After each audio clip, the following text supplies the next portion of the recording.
Tonight, it's homecoming here in Avoca. It's also a special night as the Avoca alumni are back. It's the 50th anniversary of the 1974 state championship football team. And oh, by the way, the Vikings of AHSTW battle the Big Reds of Missouri Valley. How you doing, everybody, and welcome to Week 6 of the Iowa High School football season here on KSOM. And John, this is a big game for the Vikings after their loss last week to Trainer, 28-7.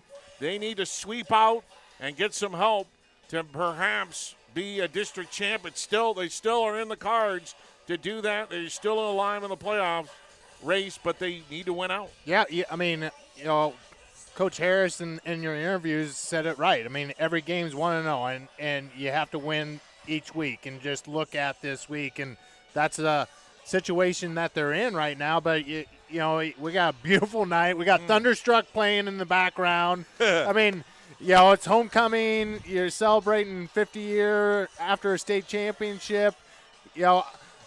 But with that being said, watching Missouri Valley, I know they haven't won this year, but they have some size. You look at, their stats. They have a lot of kids that are playing, making tackles, and anything can happen, in sports, and that's what makes sports so much fun is anything can happen on any given night. I do think for the Vikings, though, it's just getting back on what they do well. Putting the ball in their athletes' hands, making plays, keeping the ball in front of them, outside contain. When we saw them in week 2, when their defense is really, really good, when they keep that outside shoulder free, get some penetration, and keep things in the middle of the field. Now, obviously, Riverside has one of the best running backs in the state that they were playing that week also. But, they're really good up the middle and everything. And they have the weapons on offense that can burn you every single time in Luke Sternberg. That is for sure. Well, he is the X factor, no doubt, as AHSTW comes in with a record of 3-2. But they have played tough competition. Absolutely. Every single week they have played a good football game. There's been no let up. And you want to come into this game and you look at the record and you say, oh, we can let up now. And I don't think G.G. Harris is going to let him. I don't think that he will either, but you bring up a great point. All 5 of the teams that they have played thus far, all are positioned to make the playoffs. Right. Every single one of them. Now, you have different classes and everything, but all 5 of those teams have a legit chance of making the playoffs. So you're right. They have played an extremely tough schedule that has positioned them well, but you can't take plays off, and you definitely cannot take weeks off. Well, the key for them, of course, is getting healthy because, as it turned out in that Riverside game, we didn't know it at the time, but their quarterback, Camden Sukup, went down with a busted collarbone, and Coach Harris says kids are amazing healers. He thinks that Sukup can be back before the end of the regular season. He hopes next week, but at the very latest could be back in the finale. I think that's Shenandoah. And so to get him back, suddenly you got everybody back in their original spots, and I think that's what they want come playoff time, and they'd love to have a tune-up to get that ready. But in the meantime, you're using Sternberg a little bit at quarterback. You're using a freshman in Dayton Unspar at quarterback. So at least it came out earlier enough in the season that they've been able to evolve in these positions. But you really need Sukup in there if you're going to go up against some heavy hitters if you do get into the playoffs. Yeah, because Sukup he manages the offense extremely well, and Sternberg you can put him at so many different spots. He's a wide receiver, and then he's a running back, then he's a wing back, and the defense, but he also is a great runner. I mean, when I'm assuming that's how he broke his collarbone is he kind of has that, as a quarterback, he has that running back mentality, right? I mean, he's out there surveilling the field, making some, off the back foot throws and everything that, maybe isn't what puts some age on Coach Harris, but yeah, he doesn't have the best form in the world, but he makes the plays. But he makes it happen. He's a playmaker, and that's every, at any level when you have people that can make plays, it is really difficult to defend. Tonight's opponent for the Vikings, Missouri Valley, come in with a record of 0-5. And this football team is under a new head coach, Dante Allen, and they're really having a hard time finding themselves. And they have not scored many points this year, a total of 25 points. So they're only averaging 5 points a game. They've been shut out twice, and they haven't had a difficult schedule either. They've only scored 12 points in their last 2 weeks. They got into double figures against Maple Valley and lost 49-13. They've given up at least 40 points every single game. But at the start of the season, they had very low numbers. They've been able to increase their numbers, almost double pretty much the number of players since the start of the season, which I think is an amazing feat. I mean, they started with 17 guys for 11-man football. I mean, there are a lot of 8-man teams that have more than that. But they've been able to increase their numbers. They are very, very young. They start a lot of sophomores. They don't have enough guys to play a JV game, so that one's been canceled next week. But, you know, they're just going to come out and they're going to play as hard as they can, and the Vikings have to be ready for that. The Vikings do, because even though they're young, they're naive, right? I mean, you know, they're as long as the coaching staff and the young players don't. The hard thing is when you aren't winning, you're always looking over your shoulder and how are we going? What next play is going to go against us, or what play are they going to score? And when adversity, you know, instead of when you step on the field, we've had, like last week, we talked about 2 programs when they step on the field, they're expecting to win, right? And that's a mindset. That's a program mindset where a team steps on the field and expects to win instead of afraid to lose. And that's the growing pains that Missouri Valley is going through right now. So we'll see what happens. Braden Neal, junior quarterback. Rush Knudsen, a senior, is their leading running back. Up front, they have 2 seniors and 3 sophomores, so very young. They have 3 sophomore linebackers, so extremely young top to bottom for the Big Reds, and it will be a challenge for them here tonight. Coming up on our pregame show, it is our coaches show from Wyoto Steakhouse as we hear from both head coaches. We'll hear from Dante Allen, head coach for Mo Valley. But up next, the head coach for the AHSTW Vikings, Gigi Harris, as our Wyoto Steakhouse coaches show cut up next in 2 minutes on KSOM.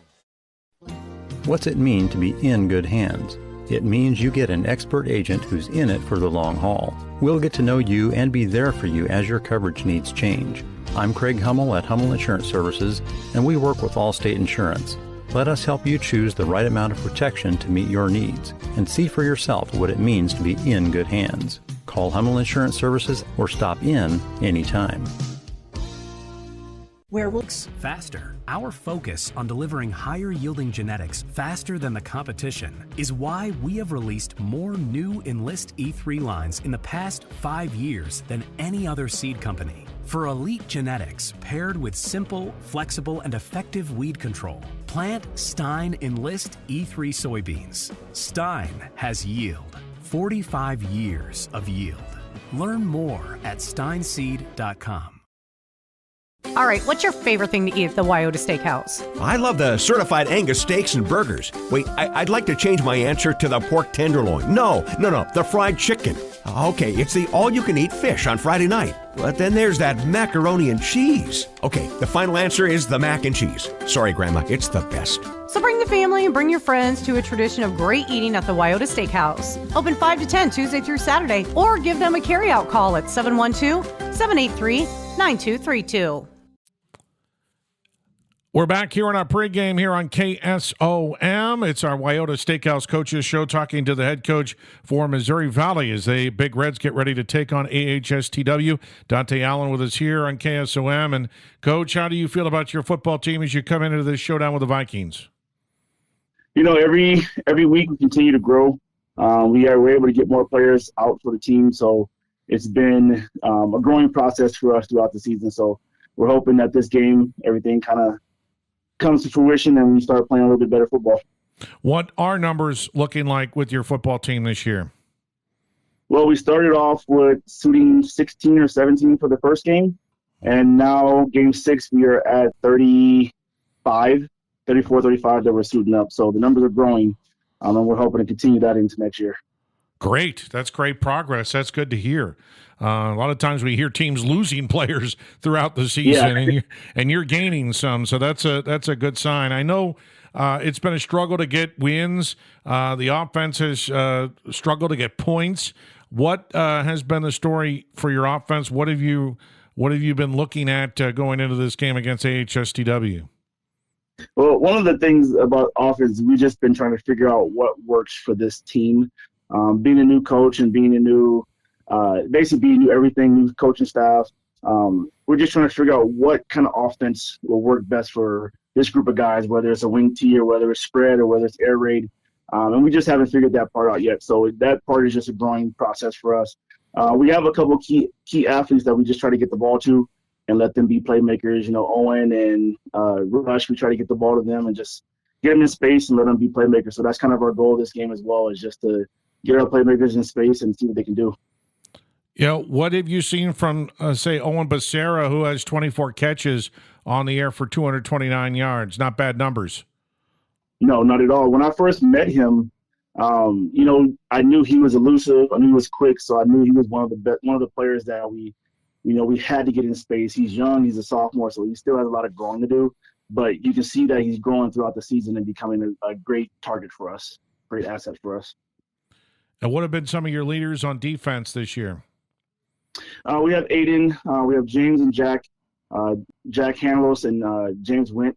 Both of those guys are young, but they are, they fly to the ball. Whenever you watch film or see a game, you're going to see Jack Hanlos and hear his name all over the place. Aiden sets the edges for us. So, and Benny Zappia, he's one of our best D linemen, probably one of the best linemen out in 1A football. So those are our leaders on defense. They make their plays. It's just that we keep giving up big plays that are not helping us. So. Yeah, well, you have gotten some turnovers this year, 7 fumble recoveries, 4 interceptions. So there have been some plays, and you have 26 and a half tackles for a loss. It's just, I imagine you're just looking for consistency there. Yes, that's one of the other things that we do. We're just trying to consistently compete the whole entire game instead of, only competing on 1 or 2 plays and then letting the next 10 plays go and then competing again. So, we're basically trying to change the whole culture while we're out here and get them to compete every single play, every single down. So it's been a struggle, but we're still pushing forward. So you have to face AHSTW here. When you look at the Vikings, what impresses you the most? They have a number 4 that is really good, and I've heard about him since I got here. So I know they have a lot of athletes at that school, and they were one of the powerhouses that I knew about when I got the job here. So, they're an impressive bunch. They're well coached. They fly to the ball. They fly on offense. They do everything right, which is why they're one of the better teams out here. So defensively, to stop number 4 Sternberg, is it a case where you just have to stack the box and maybe take some gambles and hope that they don't get behind you? Well, yeah. I mean, one of the goals that we always have is to stop the run and then force teams to be one-dimensional. So we're hoping to shut him down and force them to be one-dimensional, but then when they're one-dimensional, we got to make sure we stop that other dimension as well. So got to have a complete game. Sure. And so what do you see as your overall keys in this ball game? 1, to keep our penalties low, and then 2, just to be consistent on offense and defense. Limit our turnovers and get more turnovers on defense. But on offense, just moving the ball, gaining some confidence that way. And then on defense, just making sure we're doing our job and doing our assignment and doing it 100%. Well, Coach, really appreciate your time and best of luck today against AHSTW. Thanks so much. Thank you very much for having me, and should be a good game. Dante Allen, head coach for Missouri Valley, joining us here on our Wyoda Steakhouse Coaches Show on KSOM. All right, what's your favorite thing to eat at the Wyoda Steakhouse? I love the certified Angus steaks and burgers. Wait, I'd like to change my answer to the pork tenderloin. No, the fried chicken. Okay, it's the all-you-can-eat fish on Friday night. But then there's that macaroni and cheese. Okay, the final answer is the mac and cheese. Sorry, Grandma, it's the best. So bring the family and bring your friends to a tradition of great eating at the Wyoto Steakhouse. Open 5 to 10 Tuesday through Saturday, or give them a carryout call at 712-783-9232. Ziegler Ag Equipment is your harvest headquarters this fall. Get the Fendt Ideal Combine equipped with everything you want. Reliable headers, better capacity and fuel efficiency, smarter processors, and a comfortable cab. While you're in, take advantage of the Fendt Red Wheel Deals offer of zero-interest financing for 36 months on select Fendt Vario tractors. Stop by your local Ziegler Ag location today to save. Make sure you're getting the best coverage for you at the most competitive rate. Hi, this is Nick Carnes with Brocker Carnes & Carnes. We are an independent insurance agency that offers coverage for your home, auto, life, farm, and everything in between. But mostly we are here to help. As an independent agency, we can shop around for the best rates and coverages from multiple companies. Stop by one of our offices or go to brockercarnes.com for a quote on your insurance. Let Brocker Carnes & Carnes help you get the best coverage at a competitive rate. Cass Health in Atlantic, Iowa is a nationally recognized hospital, and we are proud of the awards and all of our recent accomplishments. But do you know what drives us to be the very best? You. We're passionate about helping our patients heal and feel their very best at any age and any stage of life. Cass Health, neighbors caring for neighbors. We're back at our pregame here on KSOM. It's our Wyoto Steakhouse coaches shows. We get ready for the showdown between AHSTW and Missouri Valley. And the head coach for the Vikings, Gigi Harris, joins us now. And Coach, a big day. It's homecoming. It's also a big day honoring the 50th anniversary of Avoca's state championship team. And, oh, by the way, you got a football game coming up here today. How are you feeling as you get ready for the Big Reds?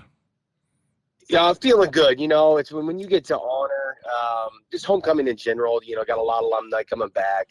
We're a part of 5 communities, so all communities have a lot of town pride, and then obviously just football pride. And it's special to be a part of that and to be able to share that with the 50th reunion of the 74 state championship.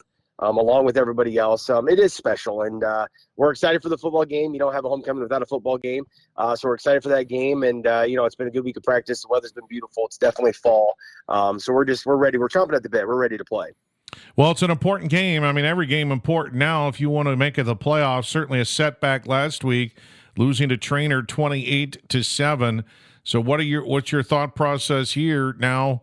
I guess you just have to pretty much win out and then hope that you can get in probably as an at-large. Yeah, I mean, it's cliche, but it's truly we're going to play it 1-0, and we got to take it one at a time. If we focus on the future and making the playoffs, I think it's going to make everything tense and the game not fun. And we have a team, especially when we play loose and play fun or have fun, we play harder and we execute at a higher level. And so we're going to take it one day at a time, 1 week at a time, prepare our best for Missouri Valley.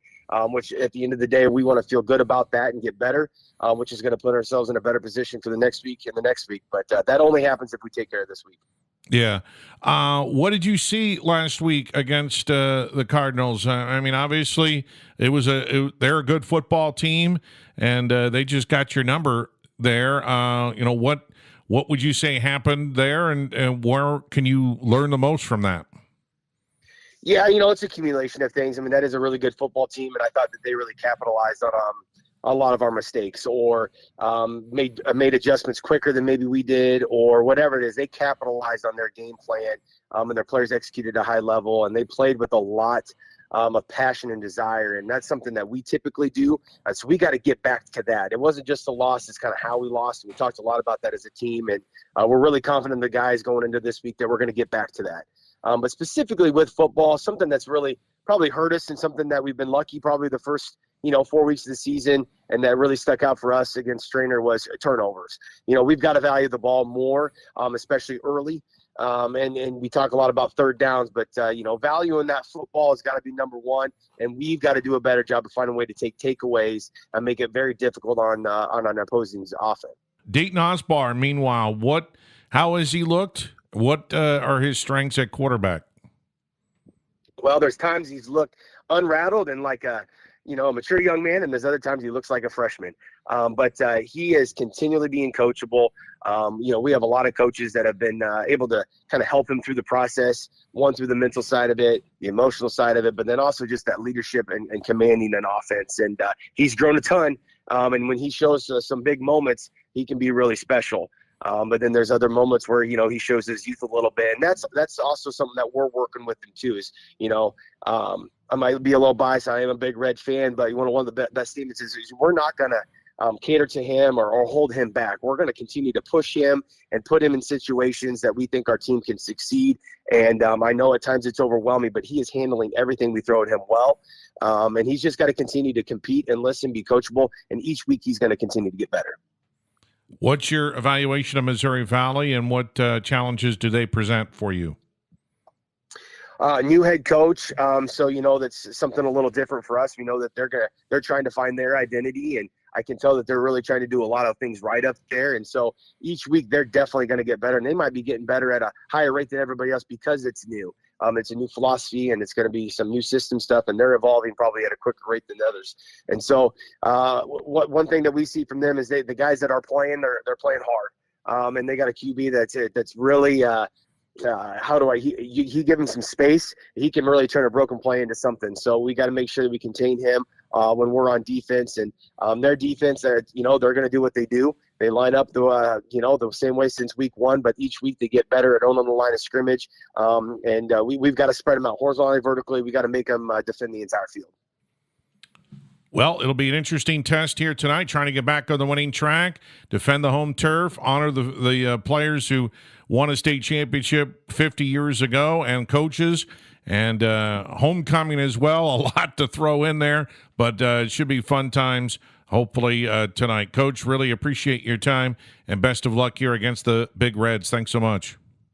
You bet, absolutely. Thanks for having me. Gigi Harris, head coach for AHSTW, joining us here on our Wyoda Steakhouse Coaches Show. Starting lineups coming up here on KSOM. When it comes to your investments, I know you have a choice. Hi, I'm Mark Smith, certified financial planner and registered investment advisor with Principal Financial Group. Today I want to say thank you, Southwest Iowa. Thank you for allowing me the opportunity to serve the community for 39 years. Over the years, you've given me the opportunity to get to know you and your family. Thank you for your trust, your confidence, and most of all, your relationship. If I can help you with your financial plan, please give me a call at 712-243-2466. Mark Smith, Principal Financial in Atlantic.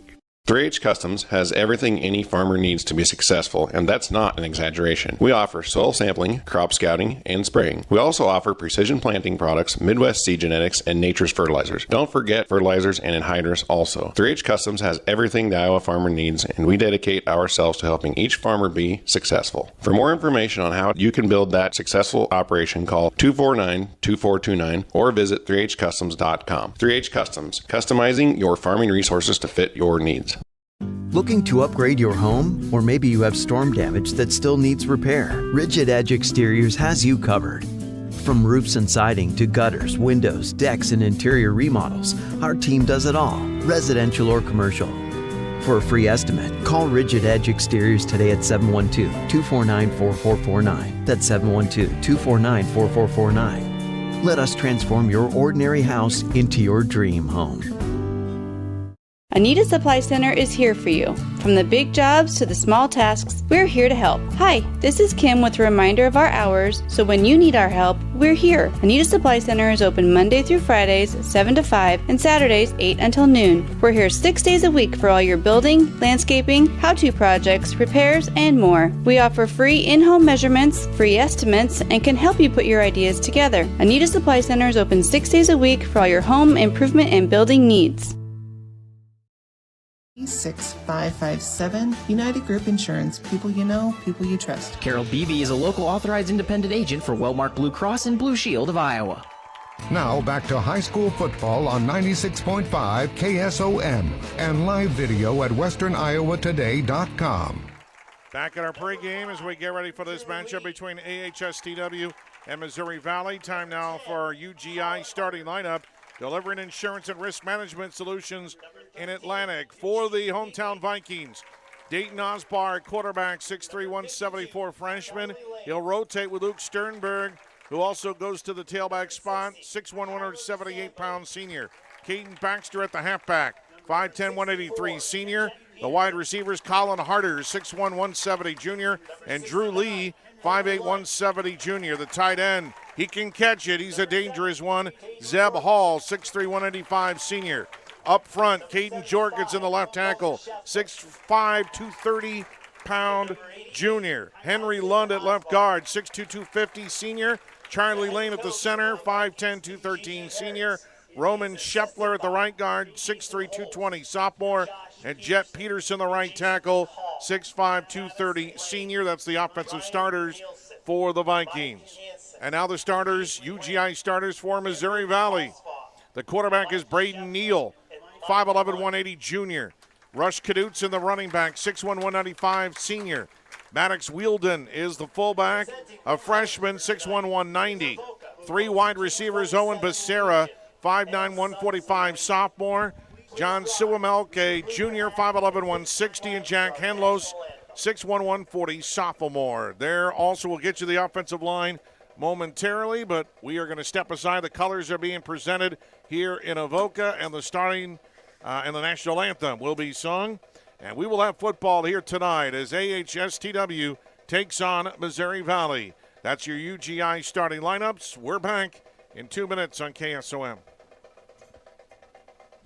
Healthy.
Will unlock your passion for learning, and the small class sizes at Iowa Western will put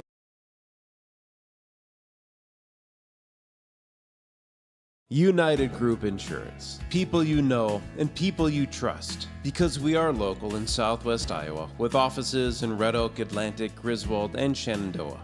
Our team of agents will find the perfect policy for your needs from the wide variety of carriers that we work with.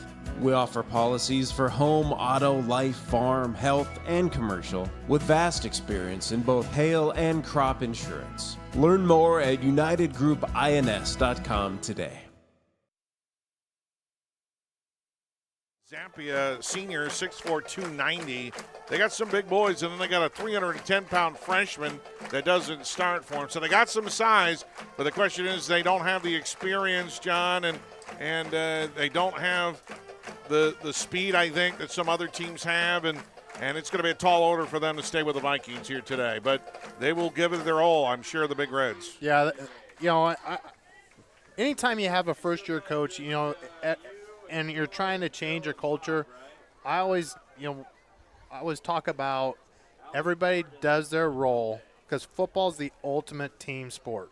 Because if one player does not do what they're asked to do on defense or offense, the whole play is blown up. And that's where the Big Reds probably are right now. Can they have 11 players consistently do their roles. And that's just a growing part of building a program. That's where the Vikings are at. They've built this program to expect to win. And, that's where, we'll see tonight how can they respond in adversity. And same for, the Vikings. They took a loss last week on, with not at 100%, but how do they respond tonight? We've done a couple homecoming games. Some of them you can tell there's some distraction. Some of them there hasn't been any distraction at all. So that's the other thing with the Vikings. There's a lot of excitement. You got, it's great that they have, celebrating a 50-year state championship. But with that comes a lot of chaos, a lot of things. Yeah. And can the young men put that aside to play football? To Barry Bauer, head coach of Can. He says, "Oh my goodness, last week homecoming and then a lot of festivities and a rivalry game, and they nearly lost to Exire HK, but they survived, won 32-30 on a safety in the fourth quarter. By the way, it is the 50th anniversary of AHSTW when they were Avoca, Hancock, and of course we have Avoca, Hancock, Shelby, Tennant, and Walnut. I think I got that right. Yep. And coming up after the first quarter, we plan on talking to a couple of members of that 1974 state football championship team. And we have an interview at halftime with head coach Jim Wharton. So you want to listen into a very special Aiken Building Center halftime, which will be coming up here tonight. All right, AHSTW won the toss, and they elected to receive. So Luke Sternberg back deep already for the Vikings. And the Big Reds will kick it deep. I don't know if I'd kick it deep. I would not touch to Sternberg. I would not kick it to number 4, but we'll see what they do. Aiden Vergamini will kick it for the Big Reds. We'll see what he decides to do. And he approaches it, and he's just going to pooch it down the middle of the field. It's fielded at the up end of the 25, coming near side of the 35 and muscling to about the 38-yard line. And on the return, it's Colin Harder for HTW. And so the Vikings go on offense first. And we'll have to keep an eye on who the quarterback is, whether it be Sternberg or Osbar, the freshman, because they'll rotate him. And they have Harder split out wide of the far side, along with Chase Wheatley. And it's first down and 10 from their own 38-yard line. And Sternberg's going to keep it up the middle. Big hole, gets to the 50, refuses to go down across midfield, down to the 49-yard line. On his first carry, he gets 12. It's a Vetter Equipment first down. Nice read option there, and Luke's showing a lot of patience, letting that pulling guard from the left side do that trap block, and then just going straight up the field for a really nice 12-yard gain. I'd be shocked if they even throw a pass tonight. It just goes up the middle with Sternberg. Yep. First down and 10 for HTW. Move left to run your radio down from the Big Red 49-yard line. He hands it off, and Drew Lee goes nowhere. No Valley gets penetration, and Lee loses 2 yards. Yeah, I think that's one of the sophomores there, number 64 for the Big Reds, and doing a really nice job shedding his block and getting upfield for a tackle for loss. And we talked pregame. There's a lot of sophomores on this stat sheet for the Big Reds. That's Carter Tiffy, Lane Schroeder at 1D end for Missouri Valley. Tiffy Zappia in the middle. Second down and 12. Sternberg's going to pitch it far side to Lee. He gets a seam right down the hash mark, and he dives to about the 41-yard line. He got back his yardage that he lost plus more. He'll get about 10 and third and short. Really nice job by the tackle there, Jorgensen, I believe number 70, get a reach block at the tackle to get the outside shoulder of the DN. Once again, defensive ends all the time have to keep that outside shoulder free, and Jorgensen did a really nice job of getting that blocked for a 10-yard gain. Lee's knee went down to the 42, so it's second down and 3 for the Vikings. And Sternberg wants to run it again. Coming near side, breaks a tackle, hit at the 30. Rangers ran through a guy, broke another tackle, and he's gone. Touchdown, Sternberg, 42 yards. Sternberg shows not only his great athletic ability, but his strength there and never stopping. You know, we talked a lot last week about people, well, all season, the great running backs always have their legs continually to move, and Luke did a great job with that for a touchdown run. He just ran right over a guy. I mean, just incredible move. And now Dayton Osbar will attempt the extra point for AHSTW. Got a flag on the play. Yep. Well, let's see if this attempt is going to be longer or whether they're going to move it a little bit closer. Must have been offsides, lined up offsides. Well, I tell you, after a certain amount of time, if you line up offsides, they will call you on it. I've seen it more times than not, and they call them on it. So it's a little bit shorter, but they're going to just try and kick it here. And a good snap, a good hold. The kick is up, and it is good. 10:08 to go, first quarter. HTW out to a 7-0 lead. We're back in a minute on KSOM.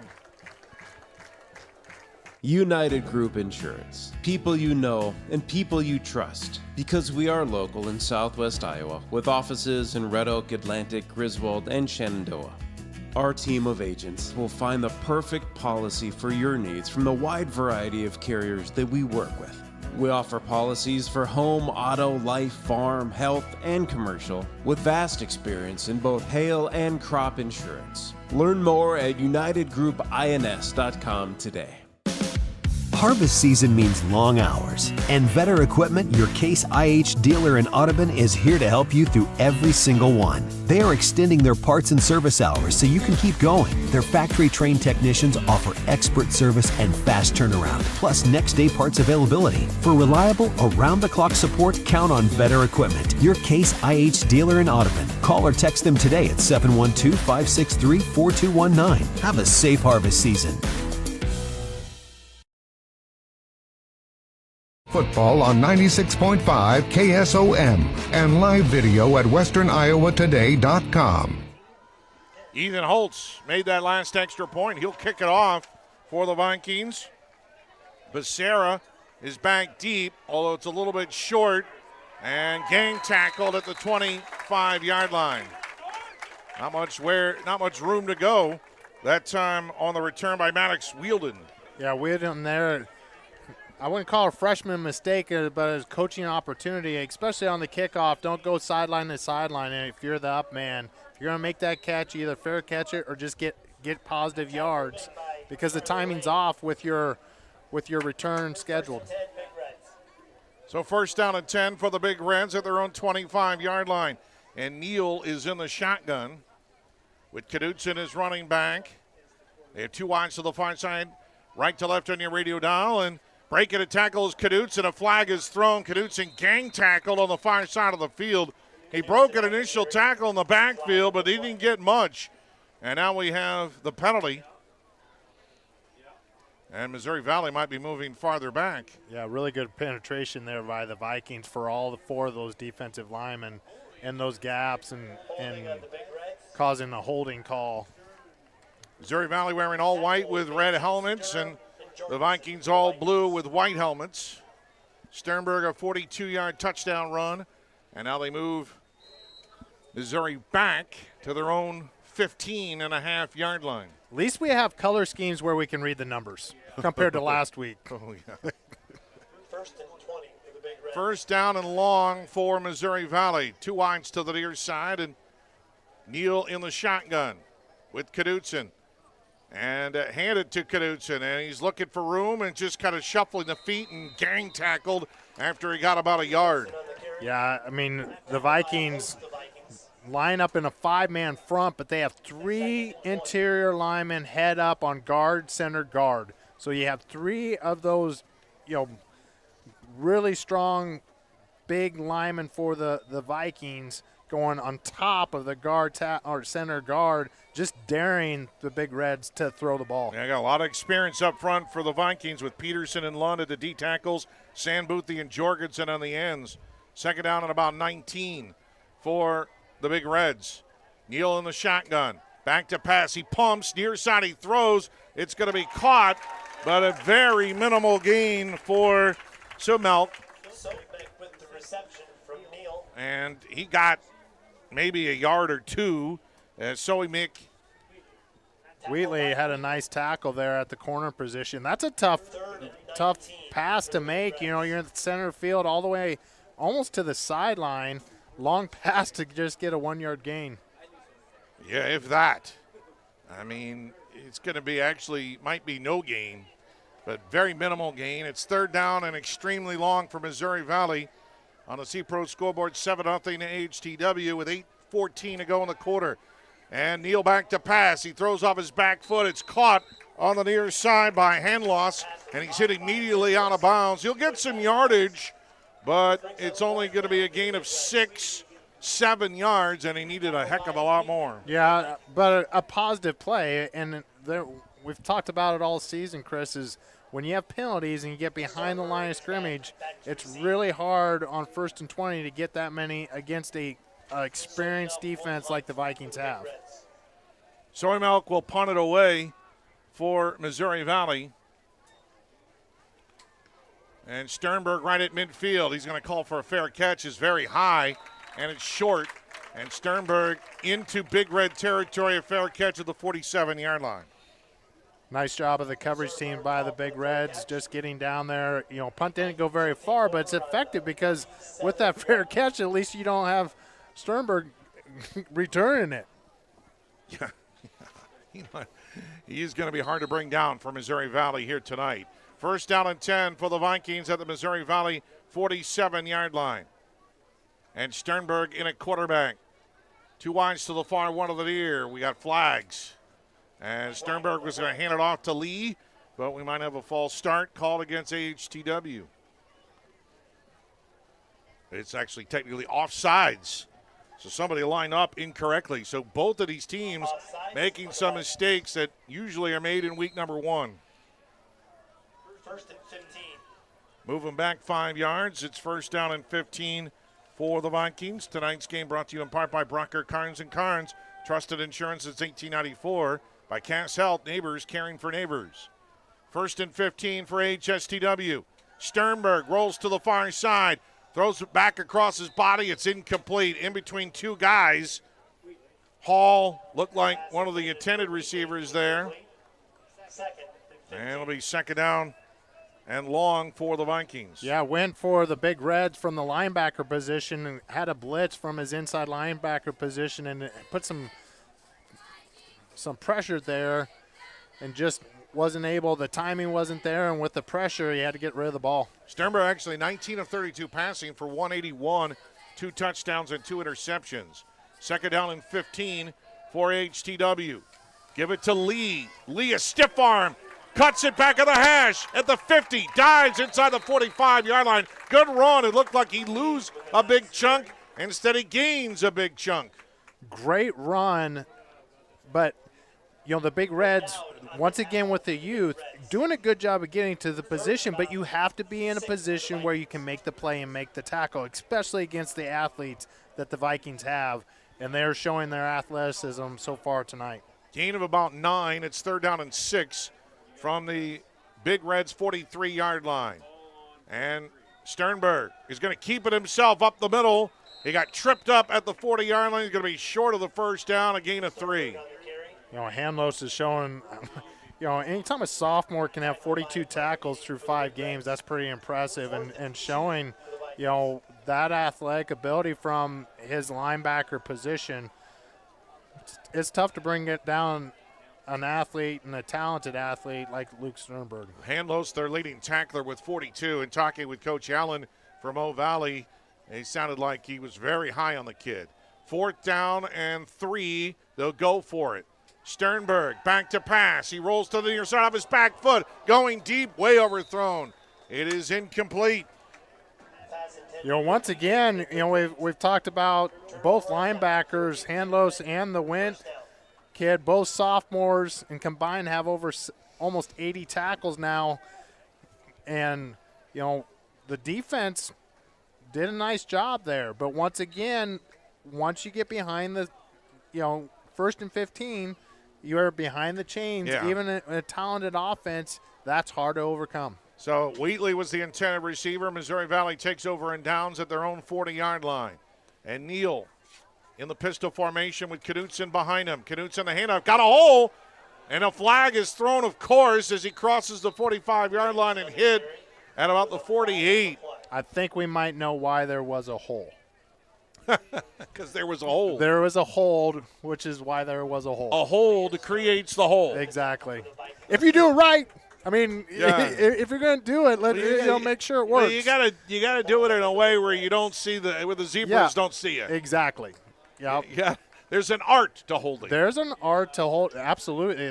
Because the great lineman will always tell you, I hold every time. It's just you have to keep your hands in. You tuck your hands in, but if you grab the upper part of the jersey. Yep, as long as it's inside the chest, you're good to go. First down and 20. We're teaching everybody how to hold. Yep. Neal in the shotgun from Missouri Valley, right to left. Back to pass. That was a lateral to Knutson, and he's gang tackled after he loses 2 yards. That's a great athletic play because you're right, Chris. That may have been a lateral, and if he doesn't pull that in, that's a live ball. So a good job just keeping that ball off the turf, which, by the way, the grounds crew here are doing an amazing job for the driest September we've ever had on record. And to have the field look as green as it does. The field looks fantastic. It looks spectacular, really, for as dry, like you say, as we've had. Second down and 20 for Missouri Valley. HTW leads at 7-0 on the C-Pro scoreboard. And Neal back to pass. And push up the middle. He's going to scramble to the far side. And he's going down. Sacked. Number 22. That's Sam Sturm. So Sturm, we don't normally see, so they're rotating some definitely guys in there, and he's sacked all the way back at the 13-yard line. Great play. Yeah. Well, that's a massive loss. Yeah. That's a loss of about 16 yards. And it's third down and a mile. They throw a screen on the far side to Knutson, and it's incomplete. I love the play call because if they make that catch, I don't think they can get the 33 yards for first down, but they could have gotten 20 of it. They could have gotten a small chunk. That was a chunk play possibility right there. If you're going up against an aggressive D-line, the screen play will usually work. So they'll punt it away. And that's not going to end well. Yeah, that's a bad snap, and the punter's going to be sacked in the end zone for a safety.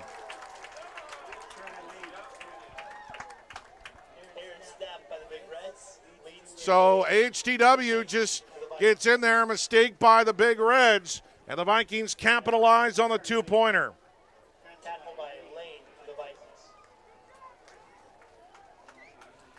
So at the 4:40 mark of the first quarter, the Vikings will get it back and they lead 9-0. And if you're Missouri Valley, you're winless. You just cannot make mistakes like that. No, you can't make mistakes like that. And compounded mistakes. You had the first play where negative yards. Next play, you have the huge sack that puts you way behind the chains. Then you have a good play call on third down that you just can't convert, which happens.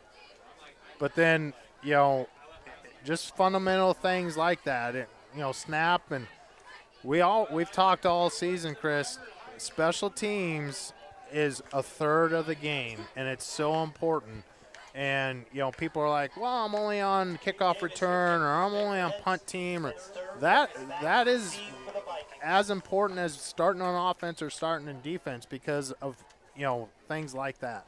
Dylan Davis will kick it deep from Missouri Valley back at his own 20-yard line. He slipped. The ball skids towards midfield, picked up by one of the up men, and going straight up the gut. I think that's Osbar, and he returns it all the way to the Mo Valley 30-yard line. Wow. So Osbar was one of the up guys, and Davis just simply skidded as he approached the ball. Nightmare for a kicker. Yeah. And the Vikings start at Missouri Valley's 30-yard line. big possession here for the Big Reds. They got a nice stop the last time around. Can they do it when they're with starting on the 30 for the Vikes? 4:35 to go in the opening quarter. 9-0 AHTW. Fake to Lee. Back to pass Sternberg. Near side going deep. It's underthrown and caught. It's a touchdown. Coming back to the ball that time for HTW was Chase Wheatley, and he goes into the end zone, and it's a 30-yard touchdown pass. That's just a great play between two young men that have probably played catch for a long, long time, because the Davis kid from Missouri Valley was there. He got beat. He recovered well, just lost the ball in the air, and a great connection. Sternberg extending the play and putting the ball right where it needed to be. Well, yeah, underthrew it just a little bit because he was off his back foot, but Wheatley came back, made a great catch. Holtz's kick is good. 4:29 to go in the first quarter. C-Pro scoreboard, and it's 16-0 AHTW. Back in a minute on KSOM. From start to finish, let Aiken Design Center help you with your kitchen or bathroom ideas. For new designs or remodels, Aiken Design Center will work with you or your contractor to make your dream a reality. If you're not sure what you want, stop into our showroom so our custom designers can help you find what will suit your needs as well as your budget. The Aiken Design Center staff is committed to quality design while meeting your needs. Stop into Aiken today to find out how we can help. Introducing HeadSight from Precision Planting. HeadSight automatic header control is accurate and versatile, giving you the ability to focus on other details that matter. With automatic header height and tilt control, you can maximize your harvest with minimum stress. Let HeadSight do the calculating and adjusting for you. Contact your local Precision dealer for more details. Hoist Distributing in Audubon, 712-563-3030.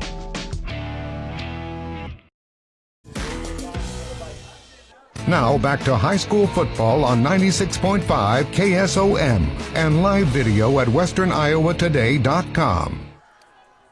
Becerra back deep for Missouri Valley, and Holtz will kick it deep. He kicked it over. Kick. Becerra's to go all the way back to his 9-yard line on the near hash. He's going to the far side of the field to the 20, 25, and he gets upended there. Not a bad return, but when they kick it near side and you have it set up for a return on the far side, that means you got a lot of running to do going nowhere. Yeah, nice tackle by Lee, but that's a really nice return.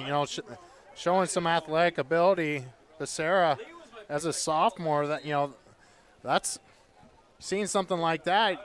I would like a screen pass or something, get him out in space and see what he can do. He's got 24 catches for 229 yards. That's not too shabby. Absolutely. For a winless football team, but they just can't find a way to get to him. Trips on the near side for Mo Valley.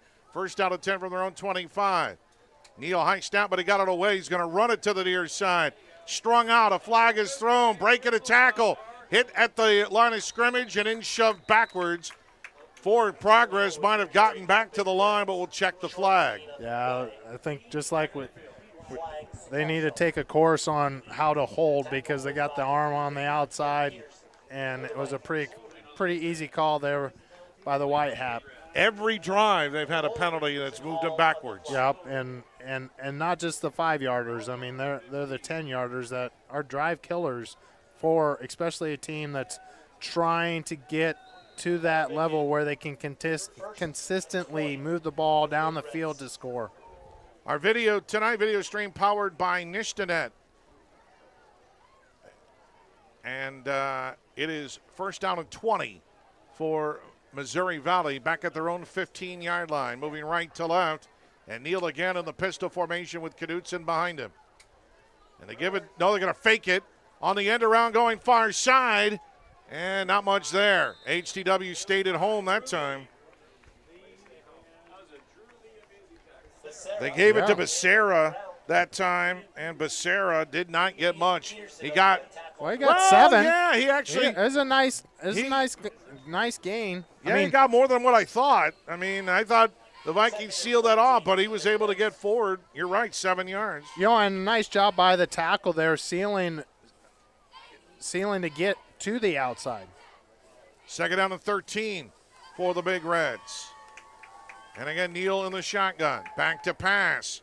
Being pressured. It's going to roll to the far side. He's going to run it. And he is dropped. Did not get back to the line of scrimmage that time. Maybe the helmet got there.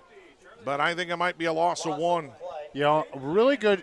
It just shows how complete the Vikings defense is because their front four can put pressure on. So you have linebackers, even when they come out with trips. So you have 4 wide receivers out there.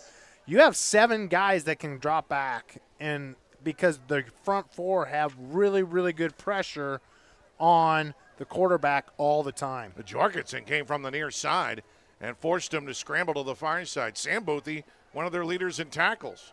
Third down and 14. Out of the shotgun, Neal scrambles to the near side. Off his back foot, throws too high. Incomplete, intended for Handlos. You know, once again, I like what they're doing. They're flooding this side, but it's a tough throw for somebody going to the left and throwing with the right. And you got to get, when you flood it like that, your middle receiver is not at a position where if he even catches it, it's a first down because they're at 3rd and 12. Sowamek will punt it away for the Big Reds. Sternberg standing at midfield. High snap again. But he got it away. And a short punt. Drops to the 44. Bounces to the 49-yard line before it's finally downed. So it's only going to be about a 28-yard punt, no return. And once again, this entire game there's a flag. Has been in this side and one side of the field. Which is great for us because it's right in front of us. But there's a flag. Personal foul. Roughing the punter. Well, that's going to be a first down, I think. So for Missouri Valley. Break for the Big Reds there. Well, it'll be 15 yards. It's not an automatic first down, but it was 4th and 13. Yeah, so it should be a 15-yard penalty that gives them the first down. They mark it off to the 36-yard line. Big break for the Big Reds. 2:10 to go in the opening quarter. 16-0. AHTW leads on our C-Pro scoreboard. Missouri Valley, is that their first down of the game? I think so, yeah. And it's on a penalty.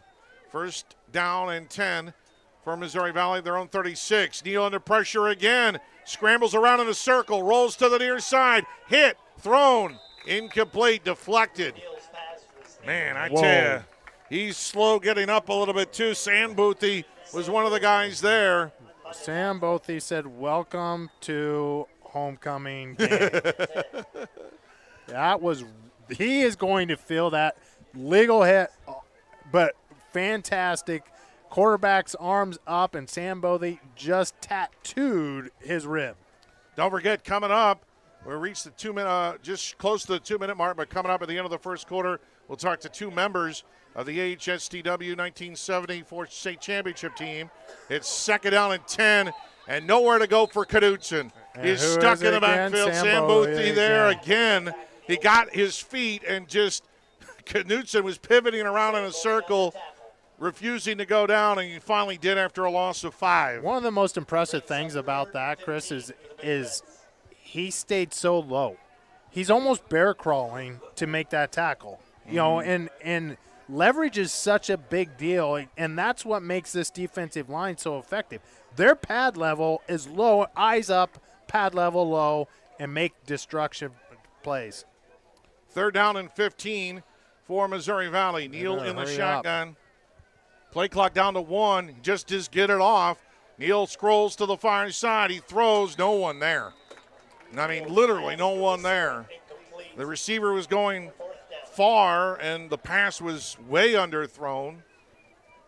And so another punting time for Missouri Valley. You know, that's the hard thing. You can't really run because of the front four.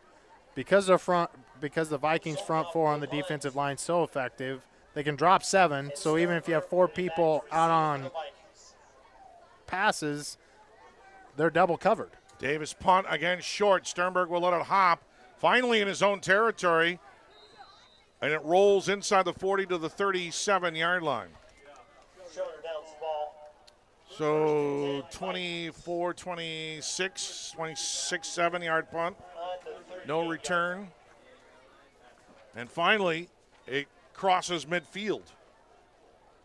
And Avoca, we honor Avoca in honor of the 1974 Avoca, who beat LeGrand in the state championship game. Where's LeGrand?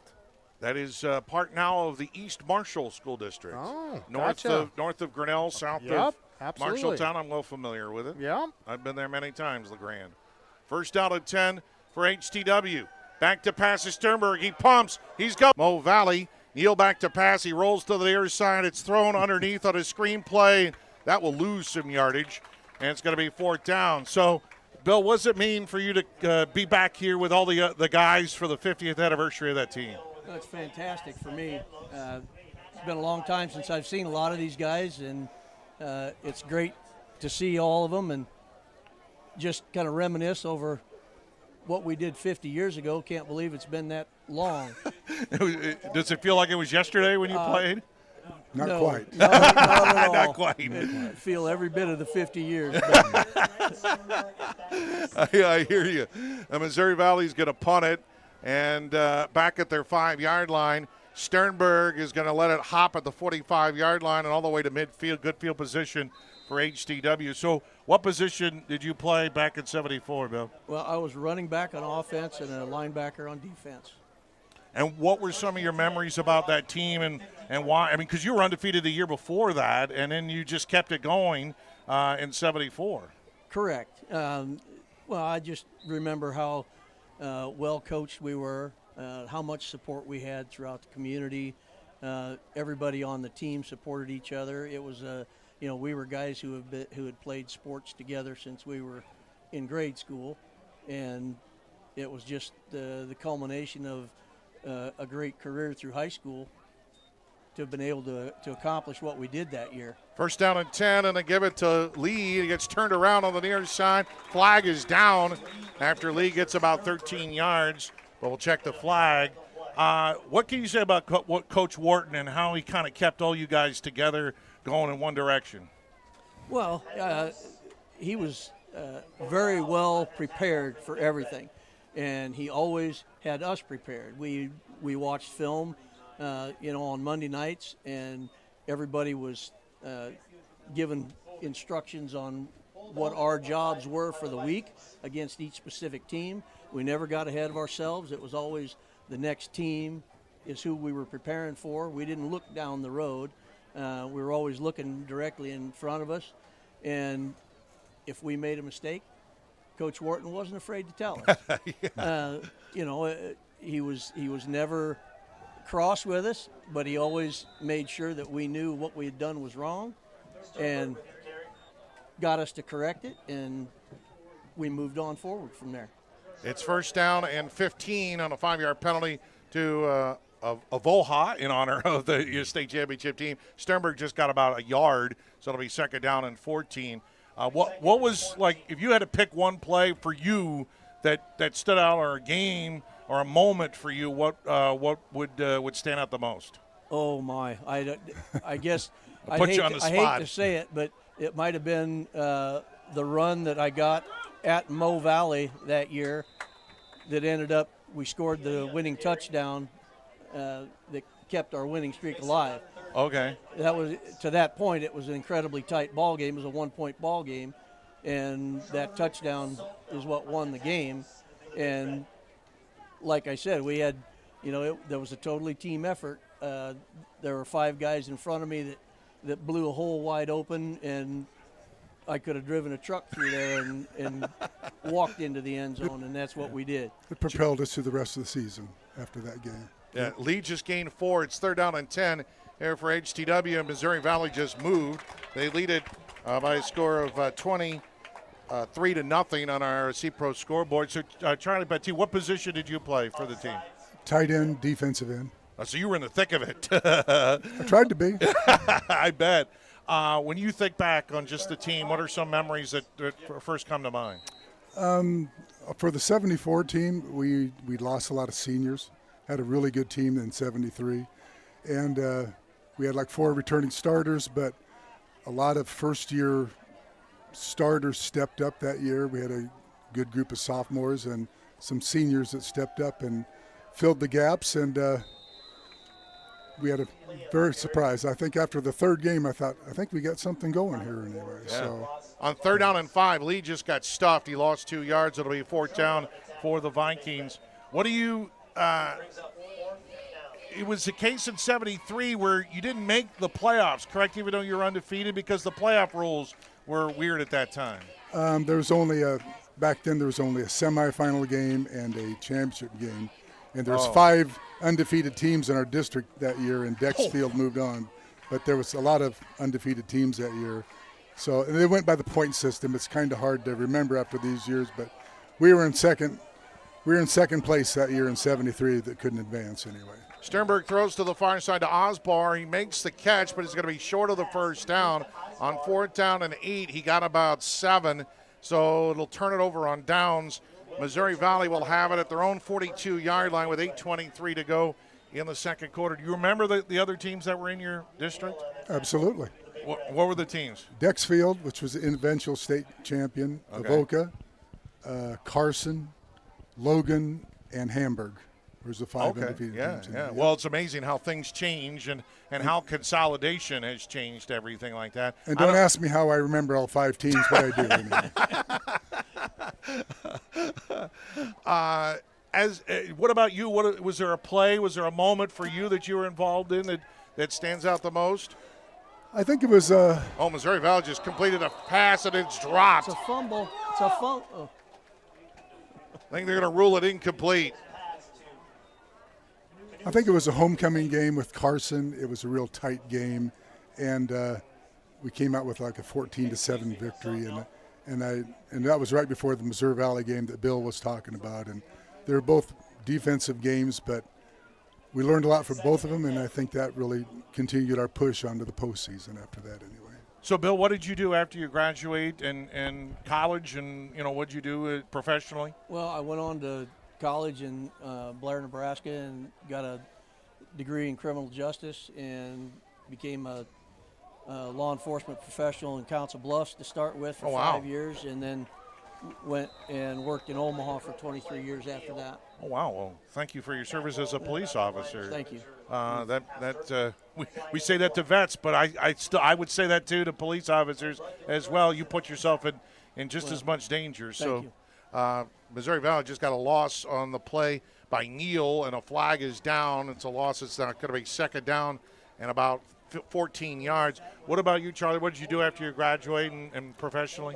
Well, I played in the Shrine Bowl in 75 after that, but I did not continue a career in college football, which I probably should have, but went into farming and ending up with the Iowa DOT for 31 years and then retired from there anyway. So raised a family, had 4 kids. So, Congrats. Did they play football? They did, but at my age, they're all older than – they're way beyond that now. Way beyond that. Way beyond that. Neal back to pass. It's knocked away by Lund, and it's going to be incomplete, and it's 4th down and Missouri Valley. So I'll ask each of you one more question, but I'll let you go so you can enjoy the team and the halftime festivities coming up. Bill, what do you feel like that athletics taught you to help you later in life? Well, I would say never count yourself out. It's kind of an old cliche, but it's not how hard you get hit and knocked down, but it's how you respond to that. And just getting back up and keeping on going is what keeps me going. Yeah.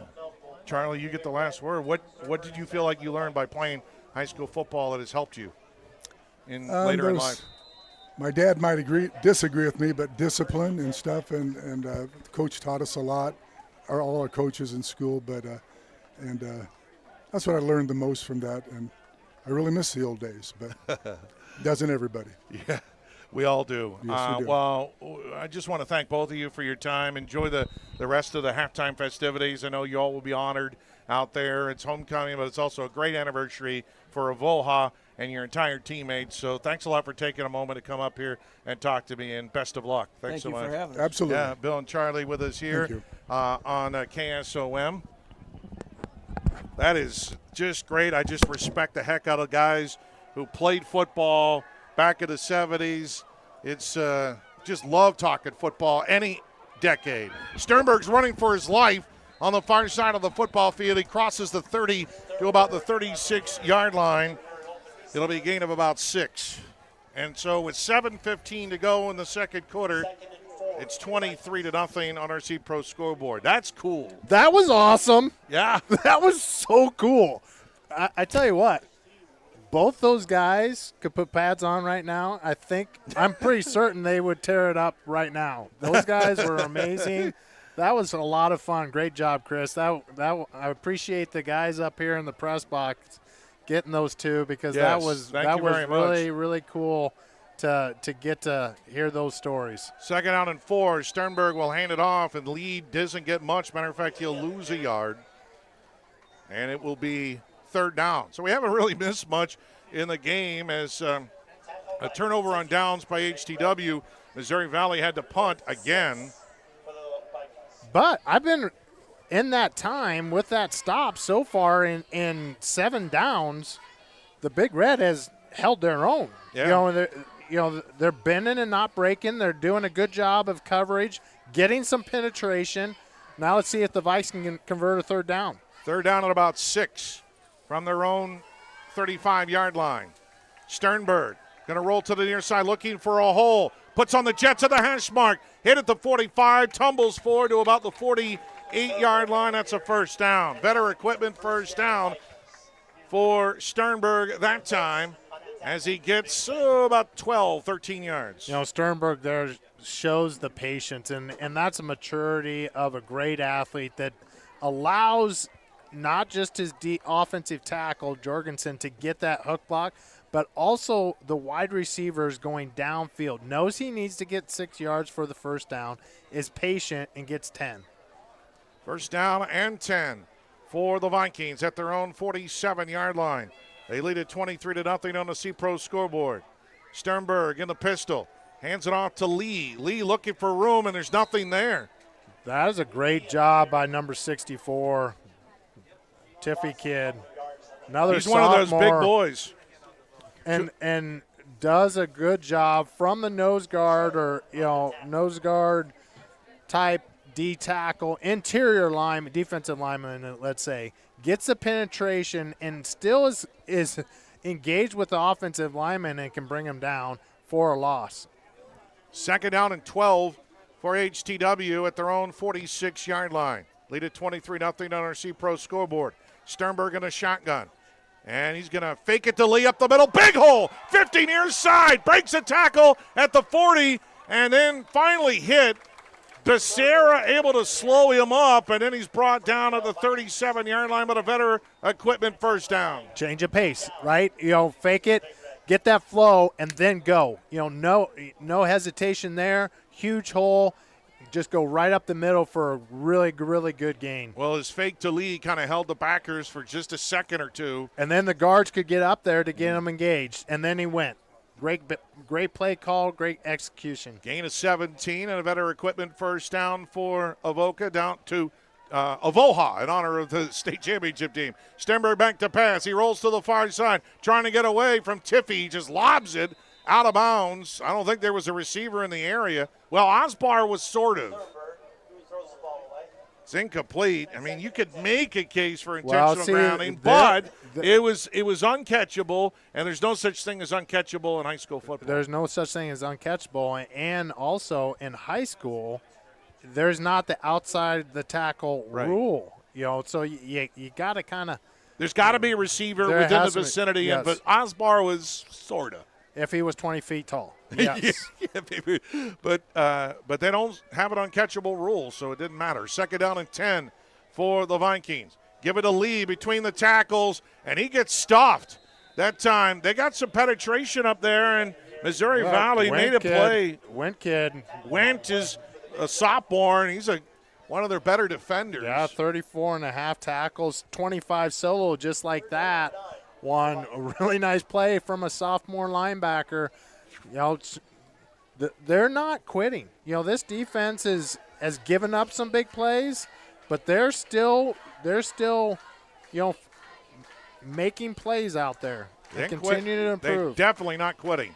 3rd down and 9 for the Vikings. Harder in motion, juggling the snap as Sternberg rolls to the far side. He wants to run it up the middle outside. Inside, breaks the tackle. 20. A flag is down. Sternberg into the end zone for a touchdown, but I think it's coming back. It's coming back.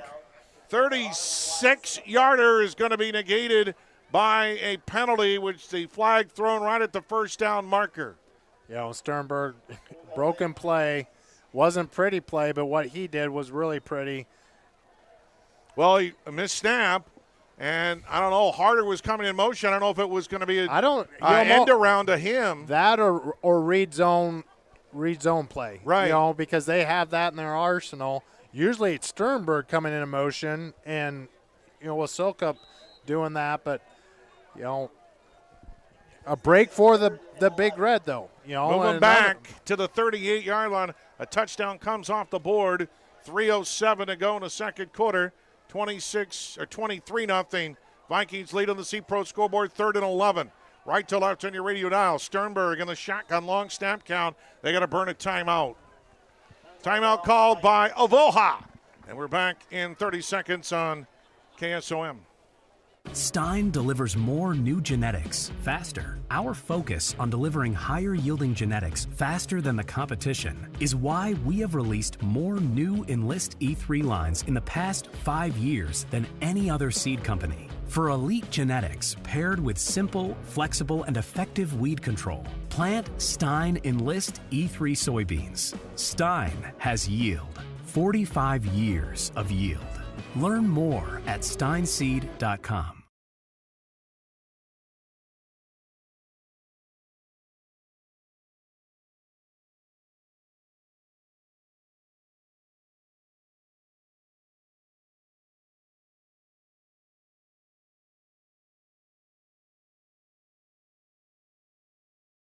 So that's going on in Creston. That's on our sister station, KS95. So that's going to go right down to the wire. Yeah.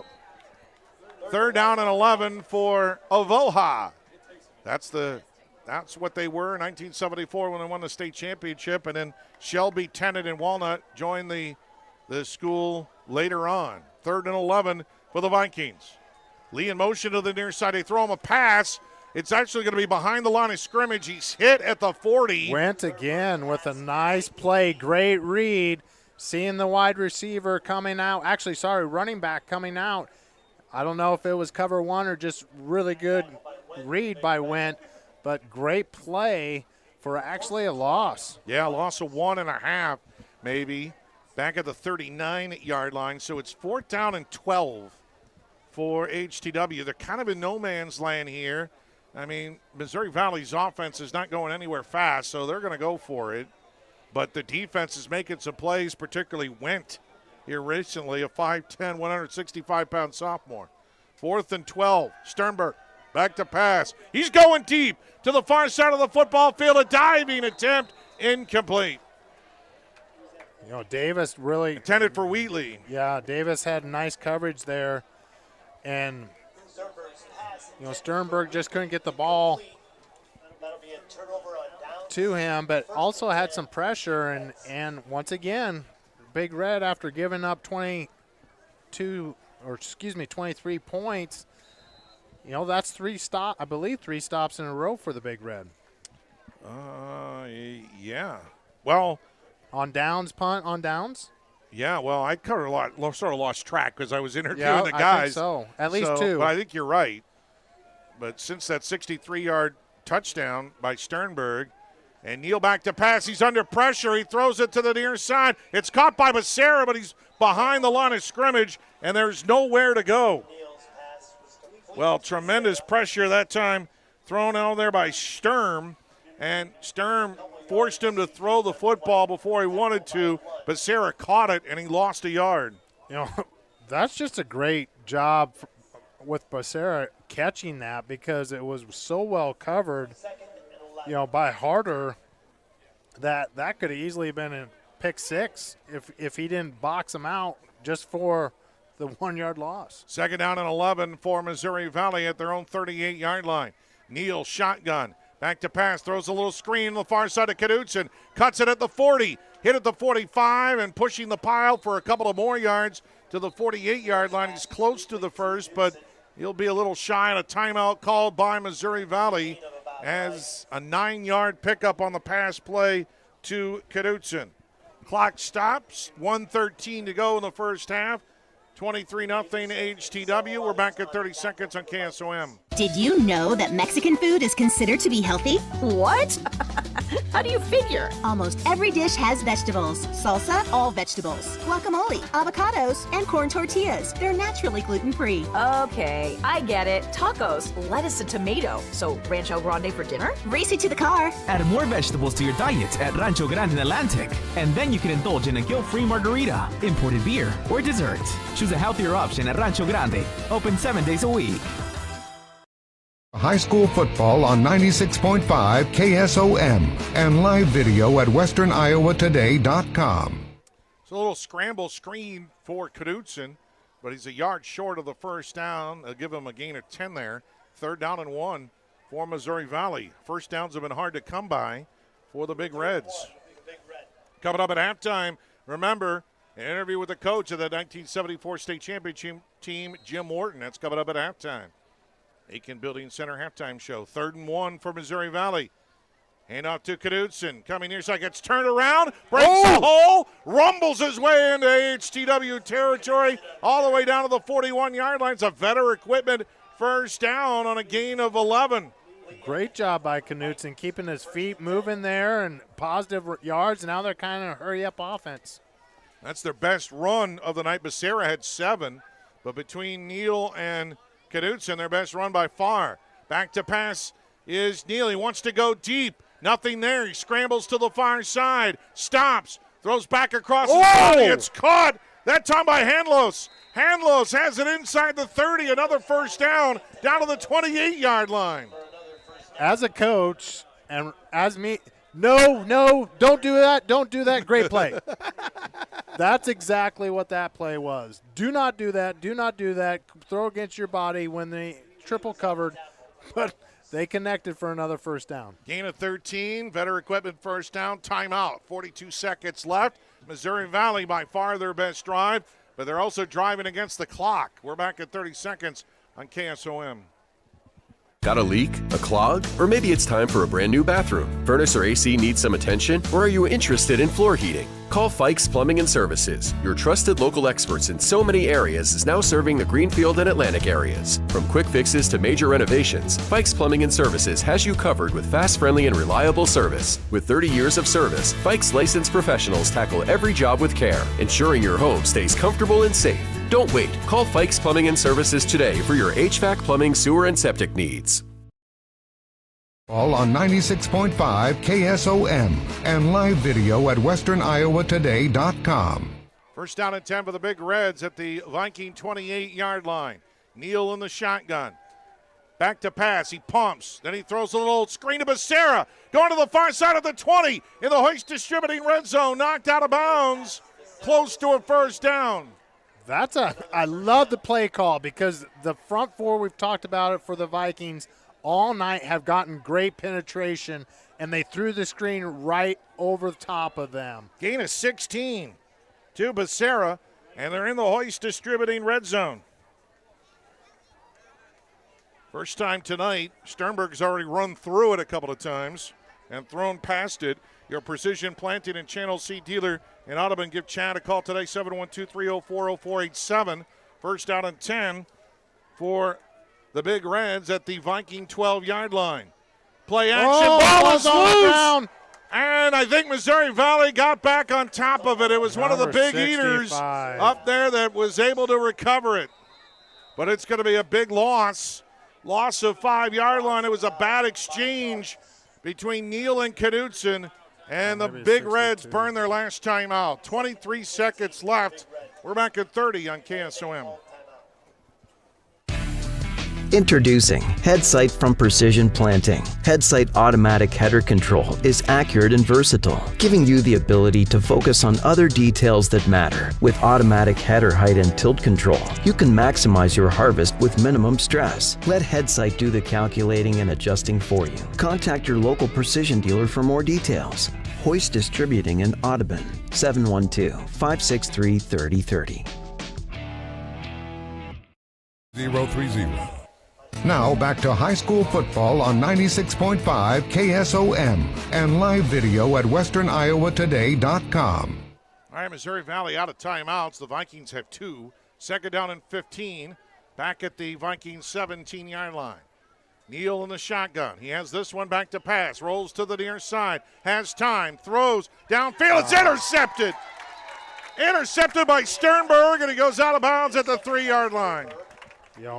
Neal just getting great job, made it a bunch of plays, but when you have safeties back there and you're on the run, you cannot throw the ball with that much loft because Sternberg, with his ability to break, is going to do exactly what he did. He just read the quarterback's eyes. And he's rolling because the quarterback's rolling. So he's reading his eyes, going, ball go, I go, ball come, I come.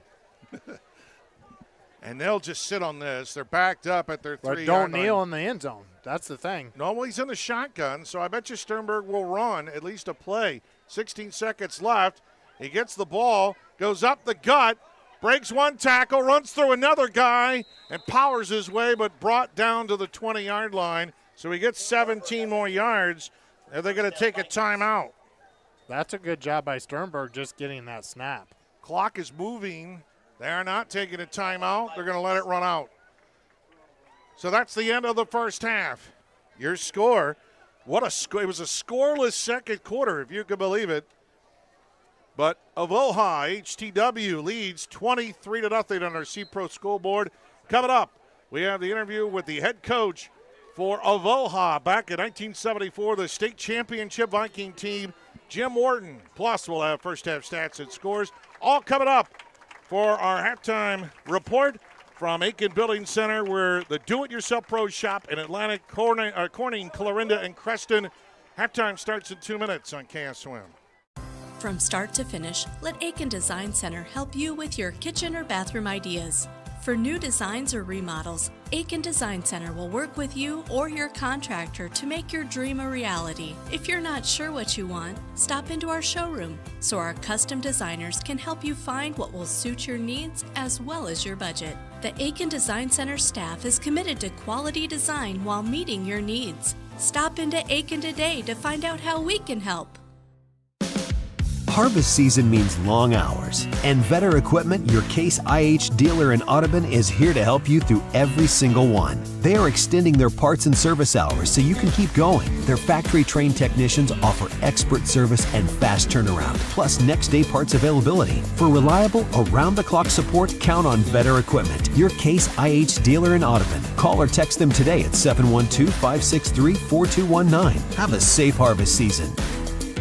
United Group Insurance. People you know and people you trust. Because we are local in Southwest Iowa, with offices in Red Oak, Atlantic, Griswold, and Shenandoah. Our team of agents will find the perfect policy for your needs from the wide variety of carriers that we work with. We offer policies for home, auto, life, farm, health, and commercial, with vast experience in both hail and crop insurance. Learn more at unitedgroupins.com today. Looking to upgrade your home? Or maybe you have storm damage that still needs repair? Rigid Edge Exteriors has you covered. From roofs and siding to gutters, windows, decks, and interior remodels, our team does it all, residential or commercial. For a free estimate, call Rigid Edge Exteriors today at 712-249-4449. That's 712-249-4449. Let us transform your ordinary house into your dream home. Atlantic, Corning, Clarinda, It's halftime and here Crest. on KSOM. It's our Aiken Building Center halftime. Coming up, we'll have first half stats and scores from around the area. Of course, a special night tonight here in Avoca, the 50th anniversary of AHSTW's only state championship team. Of course, they weren't AHSTW back then, back in 1974, but we're joined by the coach for that team, Jim Morton, with us here on KSOM. And, Coach, good to talk to you. What does this mean for you to come back and see some old players that did something special for you 50 years ago? Yeah, we had a great bunch of kids, and I'll tell you, we've had really great support from our community. And this is the genetics run really true in this community because there's been some really great athletes, and they did a great job. And we had a great team in '74, and we had a great team in '73 that was undefeated. And so we're very proud of those young men. It's a great tribute to them. What do you remember about the expectations coming into that '74 season, knowing that you had such a good team the year before that? Well, it's when you play for a state championship, it's always the best team that you're going to play. And LD, I think we played LeGrand, and they were a great team, and they had an undefeated season too at the time, I think. And our kids just excelled that game. I think we had that feeling that you're not supposed to be beat until you're beat, and that was the way that our kids looked at it. And they played the great game. Yeah. What were some of the players on that team that you remember, some of the stars that stood out that year? Well, we had Wayne Allen, who went down to Maryville, I think, and was one of their outstanding players at Northwest Missouri State. And we had a great group of kids. Tom Wilson was our quarterback, and his dad had been a former football coach in Avoca. And Tom was just a real steady, smart young man who didn't make mistakes. And we had some great halfbacks. I think Jeff Peterson and Bill Rock. It was just a fun year for us, really. What style of offense did you run back then? Well, we didn't pass the ball too much last year, and they always told me that I should pass it, but we always thought two things could happen. It would get intercepted or we dropped the ball. So we didn't pass a lot. And the game has changed a lot since we played, but we ran off tackle, and they did a great job. I always said if you know 4 plays and you know them well and you do them well, then you're going to be all right. So you didn't have much of a playbook then? No, we didn't have much of a playbook. The kids knew the play. We had some great junior high coaches that ran our system, and they did a great job preparing the kids to come to high school, and it was just a lot of fun. What was it like just in the community after the state championship victory and how everybody reacted to that? Oh, we had a great celebration afterwards. We all met at the Legion Club in the town, and I'll tell you, we spent the whole night just enjoying the game, and it was a great feeling. And as the season progressed, what kind of adversity did you face? Were there some tight ball games? Were there some games that tested you maybe more than others? Really, when I think back, and I'm a little old, so it's kind of hard for me to think back, but we squeaked by a couple of games, but we had some great kids, and like I said, their idea was that we can't be beat until we're beat, so we played that way. Yeah, but back then was it just Avoca? Was that the only school, the only town? Well, we had it was Avoca and Hancock at that time, which was a small town just south of us, and so. But like I said, we were very fortunate to have some really good support from the community and support from the kids. Right. And so how long did you end up coaching there at Avoca for football? Well, I'll tell you, my memory's kind of slipped me a little bit. I'm not sure I didn't coach here about 29 or 30 years. And that's quite a while to stay in one town. Whenever you move into a community and coach football, you figure you're going to be there for 3 or 4 years. But this was a great community to raise our kids. And it was just a good fit. Yeah. And so what did you do after you left coaching, and what are you doing now?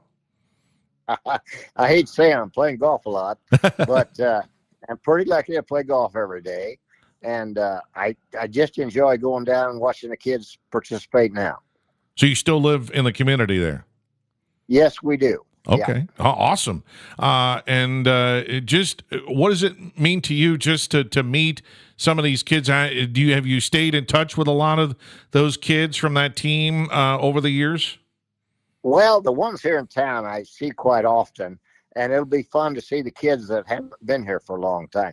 We're planning on meeting at the game and visiting a little bit, and then we'll probably have some time where we can talk over old times. Yeah.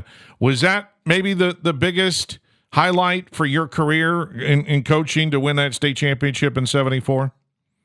Yeah, I think it was. I don't think at the time you realize how, it's not very many teams that win the state championship. So that was a real pleasure. And then there's a lot of good memories. Yeah. What different? I mean, I don't know. This is going to be kind of a tough question, but it'll be interesting to get your perspective on it. What were some of the biggest changes in football that you've seen from when you coached to seeing the game today? Well, I think the big thing that I see is it's wide open now. They throw the ball so much more. We didn't anticipate throwing the ball that much, so we were just interested in learning our plays and blocking and doing the job that we could do.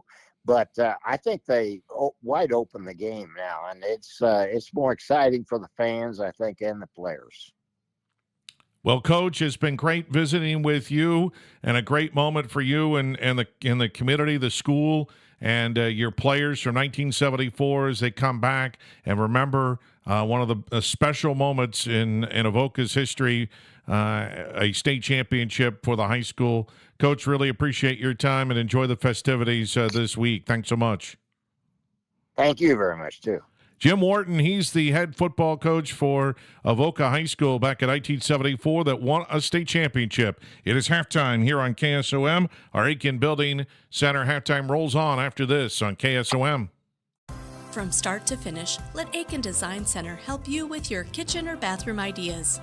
For new designs or remodels, Aiken Design Center will work with you or your contractor to make your dream a reality. If you're not sure what you want, stop into our showroom so our custom designers can help you find what will suit your needs as well as your budget. The Aiken Design Center staff is committed to quality design while meeting your needs. Stop into Aiken today to find out how we can help. 3H Customs has everything any farmer needs to be successful, and that's not an exaggeration. We offer soil sampling, crop scouting, and spraying. We also offer precision planting products, Midwest seed genetics, and nature's fertilizers. Don't forget fertilizers and anhydrous also. 3H Customs has everything the Iowa farmer needs, and we dedicate ourselves to helping each farmer be successful. For more information on how you can build that successful operation, call 249-2429 or visit 3hcustoms.com. 3H Customs, customizing your farming resources to fit your needs. When it comes to your investments, I know you have a choice. Hi, I'm Mark Smith, a certified financial planner and registered investment advisor with Principal Financial Group. Today I want to say thank you, Southwest Iowa. Thank you for allowing me the opportunity to serve the community for 39 years. Over the years, you've given me the opportunity to get to know you and your family. Thank you for your trust, your confidence, and most of all, your relationship. If I can help you with your financial plan, please give me a call at 712-243-2466. Mark Smith, Principal Financial in Atlantic. Cass Health in Atlantic, Iowa is a nationally recognized hospital, and we are proud of the awards and all of our recent accomplishments. But do you know what drives us to be the very best? You. We're passionate about helping our patients heal and feel their very best at any age and any stage of life. Cass Health. Neighbors caring for neighbors.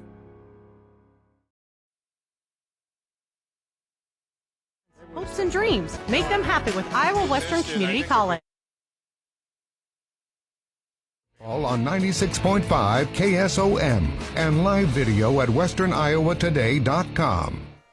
It's halftime here in Avoca. Chris and John along with you. Bill Saluka, our videographer, and Tanner back in the plush KSOM studios. And maybe a little bit of a surprise, 23-0. Neither team could score in that second quarter, John, and credit Missouri Valley for not giving in after they gave up the 23 points in the first quarter. Very impressed with that core sophomore group, right up the middle. The linebackers are doing a really good job. Sternberg is doing what he does, averaging, 60 yards a rush almost. But, it's very impressed with a team that has not won yet this season, going down 23-0 in the first quarter and having 2 4-and-outs in a punt given up. I was very impressed with how, and on that final drive until the interception, getting positive plays, not having penalties, not getting the holding calls, finding ways to get their athletes out in space and making plays. I like the middle screen play that went for a first down, doing some really nice things to get their athletes in some different spots, using the Vikings defensive line aggressiveness against them. And, I completely agree. I was thinking, okay, 23-0, a team that hasn't won any games, hasn't scored, but, they continued to improve definitely on defense and show on offense that they can move the ball at times. First half stats, and again, they're unofficial. For AHTW, Luke Sternberg, 9 carries, 182 yards, and 2 touchdowns, plus 1 of 7 passing for 30 yards. Drew Lee, 8 carries for 17 yards. The touchdown pass went to Chase Wheatley for 30 yards out. That's 229 yards of total offense, 199 rush, 30 yards pass. For Missouri Valley, Rush Knudsen, 5 carries for 8 yards. Neal, 2 carries for minus 17. Becerra, 1 carry for 7. Through the air, Neal, 6 of 11 for an interception for 47 yards. They had minus 7 yards rushing, 47 yards passing, a net of 40, and then penalties would even it'd go into negative, really, because they had more than 40 yards of penalties. So it's really a net negative yardage in that first half for Missouri Valley. They finally got things going on that last drive and moved the football down, and then Neal threw the ball away trying to make a play, and Sternberg, playing center field, intercepted it, and then the Vikings ran out the clock. So, credit Missouri Valley for making some things happen there on that drive. They just couldn't come away with any points. And they'll get the ball first to start the third quarter, and if they want to stay in this game, they need to find a way to get it into the end zone. Not just for this game, for the rest of the season, right? There's something about, momentum feeds on momentum. Negative plays make more negative plays, and they're for the offense of Missouri Valley, I think it's really key, even if you don't win tonight, to get into the end zone just so they can continue to build on that. They did a nice run, nice screen pass, a couple of nice outside option type plays, and getting people outside that core group that the Vikes have. How do they build upon that? And for HTW is don't make mistakes. They've had some penalties in the second quarter. That's why they didn't score. They had a touchdown called back. Yes, that's true. Sternberg was in the end zone and looks back and sees 2 yellow hankies hanging on the ground, where he made 2 guys miss at the first down marker, and they didn't convert on that possession. After that, 3rd and 11 turned into 4th and 11, and they got 9 yards on that 4th down play. So those are the type of things also, with the scores you're going to go over. If they're going to continue to win out, do what Coach Harris has said, we got to go 1-0 every week going forward. That's the type of thing they can't do going forward. It's halftime, and HTW leads 33-0.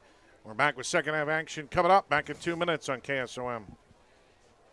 Stein delivers more new genetics faster. Our focus on delivering higher yielding genetics faster than the competition is why we have released more new Enlist E3 lines in the past 5 years than any other seed company. For elite genetics paired with simple, flexible, and effective weed control, plant Stein Enlist E3 soybeans. Stein has yield, 45 years of yield. Learn more at steinseed.com. Ziegler Ag Equipment is your harvest headquarters this fall. Get the Fendt Ideal Combine equipped with everything you want. Reliable headers, better capacity and fuel efficiency, smarter processors, and a comfortable cab. While you're in, take advantage of the Fendt Red Wheel Deals offer of zero-interest financing for 36 months on select Fendt Vario tractors. Stop by your local Ziegler Ag location today to save. Make sure you're getting the best coverage for you at the most competitive rate. Hi, this is Nick Carnes with Brocker Carnes & Carnes. We are an independent insurance agency that offers coverage for your home, auto, life, farm, and everything in between. But mostly we are here to help. As an independent agency, we can shop around for the best rates and coverages from multiple companies. Stop by one of our offices or go to brockercarnes.com for a quote on your insurance. Let Brocker Carnes & Carnes help you get the best coverage at a competitive rate. Video at westerniowatoday.com. All right, we're getting ready for the second half. We still got a couple of minutes to go. As a longer halftime because of the festivities. It was neat, though, seeing all those guys. That was from really the cool. 74 championship Absolutely. team. I got a picture of it. We'll put that on our website of the 74 championship team all lined up with Coach Wharton at the very end. Some other scores from around the area. Halftime, Creston leads Atlantic 23-21. Harlan over Perry 14-0 in the second. Shenandoah leads Red Oak 14-8 at halftime. It's in 5A. Ankeny Centennial leads number 1 Dowling 21-3 at halftime. It's almost like bad luck to be ranked number 1 in 5A. Lewis Central destroying CBTJ 35-0 in the first. A big game that is important to the fans here in Avoca. Underwood leads Trainer 17-7 at halftime. That's a good score for AHSTW fans. Got to root for Underwood because you beat Underwood earlier. If Underwood wins against Trainer and Trainer beat AHTW, if everybody beats Missouri Valley, Red Oak, and Shenandoah, be a three-way tie for first place. Yeah, I don't know. I think I know enough fans over here in Avoca and, the AHTW area. I don't know if any of them can cheer for either Trainer or Underwood. Well, you got to. I know you do. Got to cheer for Underwood. That is pretty tough. There's some good rivalries with those two teams. Yeah, well, you got to cheer for the Eagles at least tonight. Tonight you do. Tonight. Just tonight. After tonight, no. ACGC leads ICAM Manning 28-21 in the second quarter. At halftime, Tri-Center over St. Albert 20-16. Glenwood leads Winterset 20-16 of the second. Halftime, Southwest Valley over Riverside 14-13. Fremont Mills blowing out Exire HK 36-0. Cam leads Sydney 14-0 at halftime. And Griswold up on East Mills 20-16 in the second quarter. Wow. Griswold can score. They can. It's their defense as far as shoring up tackles and everything. That Griswold team has weapons. I like the way that they throw the ball vertically. And last week they completed a 71-yard touchdown pass. That's the second longest in 8-man this year. Yep. In the state. So, yeah. But they could not stop Fremont Mills when we saw them a couple of weeks ago. Next week we're not sure where we're going to be. We'll let you know because there could be things at play where there could be a big game that we don't want to miss. So we'll see. We'll let you know. Glenwood over Winterset's kind of a surprise, honestly. It's a close game. Yeah. I mean, a lot of really close games here. Actually, the Harlan-Perry game, 14-0, that's a little closer than, Yeah, Perry is not good, and I'm sorry to say they're just not a good football team. But Harlan is just falling on hard times. That is just a demoralized football team right now. Well, and there's quite a few injuries. Yes, that's true that too. They're going through the injury bug right now, kind of like what HTW is kind of working through with young men like Silkup and that's part of football. We haven't seen Akers either out there. Their leading tackler. We haven't seen him on the football field at all. So, that's an issue as well. And you're having to make subs and try and fit other guys into places, and they have the lead. But, we kind of thought we might be running clock at this point, so give Missouri Valley a lot of credit. Absolutely. Well, 23-0 after the first quarter, you're absolutely. They were well on their way. They were well on their way. The tackling wasn't great by the Big Reds, and that defense, like we've covered, they made some adjustments. They've done a lot better tackling. I think they've realized that, the coaching staff and the players themselves, you can't just arm tackle anybody that the Vikings are going to have with the ball. You just can't. All right, we're ready to start the second half. Evan Holtz will kick it deep. John Suimek and Owen Becerra back deep for the Big Reds. They're standing at their own 15-yard line. Holtz has generally kept the kicks a little short. It's a very important drive for Missouri Valley. They want to stay in this football game, because I guarantee you the offense for AHTW is going to come out strong when they get the ball. So Holtz getting the ball from the official, and we'll be ready to go. The kick will go from right to left on your radio dial. Great crowd like we saw week 2 here for the home team, AHTW. They turn out. They definitely turn out. Holtz to kick it. A low line drive kick. Suimek at the 15-yard line near side at the hash going to the far side.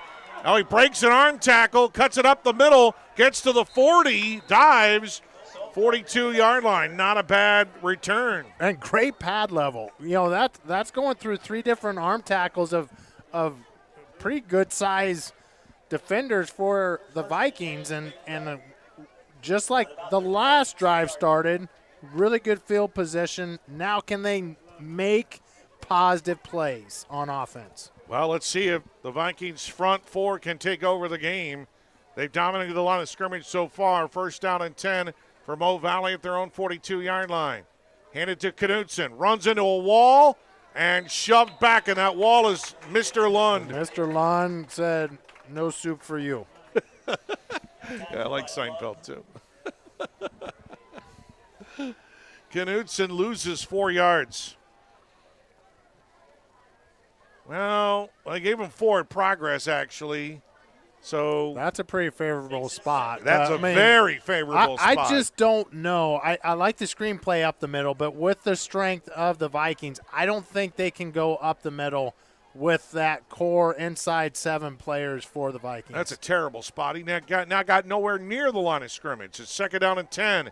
Neal back to pass. He's looking far side, and look no more. He is sacked.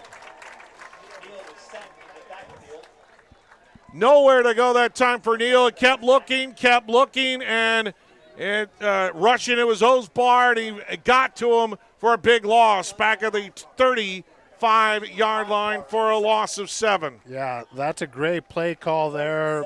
Blitzing that middle linebacker, and Osbard timing it really well. And Missouri Valley going backwards. It's third down and 17. At their own 35-yard line. They got trips in the slot on the near side. Neal back to pass. Flips it to Knudsen. Looking for a block, and he's getting none. Sternberg slows him down, and then he's gang tackled, swarmed back at the line of scrimmage at the 35-yard line. No gain. Yeah, that's where that sack is. They're not explosive enough and experienced enough to be able to get big chunk plays, and that's where when you get sacked and having negative plays, it just really – there's not many plays for the Big Red that they have right now in their arsenal. So Suimek will kick it. Low snap, but he got it off at the 25. Low line drive kick on the far side away from Sternberg. It'll hop, skip, and jump inside the 40 to their own 39-yard line. So it's a 26-yard punt, no return. But at least you keep it away from Sternberg. Yeah. That right now you can't keep it away from him. But for that punt, if he runs. I'm guessing we're going to. I'm calling it right now. Heavy dose. Read option coming to the wide side of the field. Let's see. Heavy dose to number 4. Sternberg in the shotgun. First down and 10. They move right to left on your radio dial. Double slot receivers. Sternberg looking for a hole. He got twisted going backwards across the 40 to the 43, picks up 4.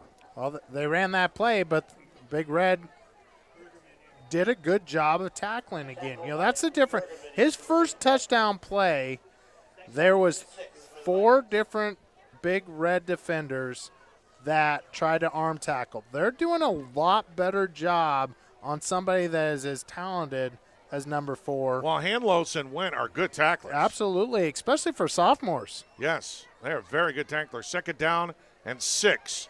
They send Harder in motion. They give it to him on the end around. Cuts it back underneath. Nothing there. There's another sophomore. Got it back to the line of scrimmage, but nothing more. That Tiffy kid from his defensive tackle position doing a really nice job again.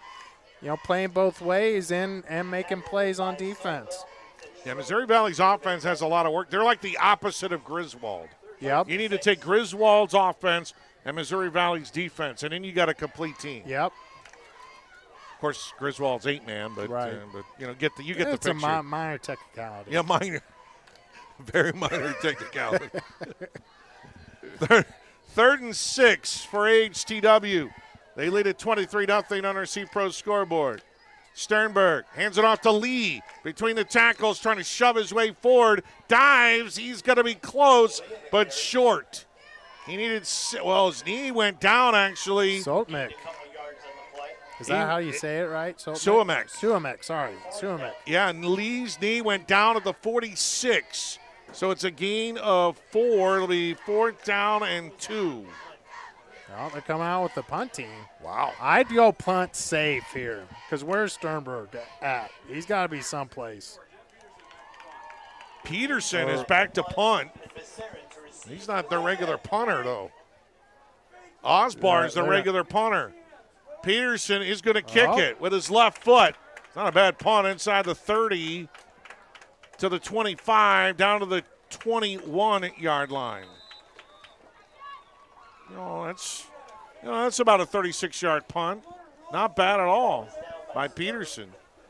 And but HTW gives it back. Once again, another stop. Another nice defensive series. Big Reds are not playing like they're a winless team. No. That have been blown out in every game. 7:27 to go here in this third quarter. It's still 23-0. HTW on our C-Pro scoreboard. First down and 10 for the Big Reds at their own 21.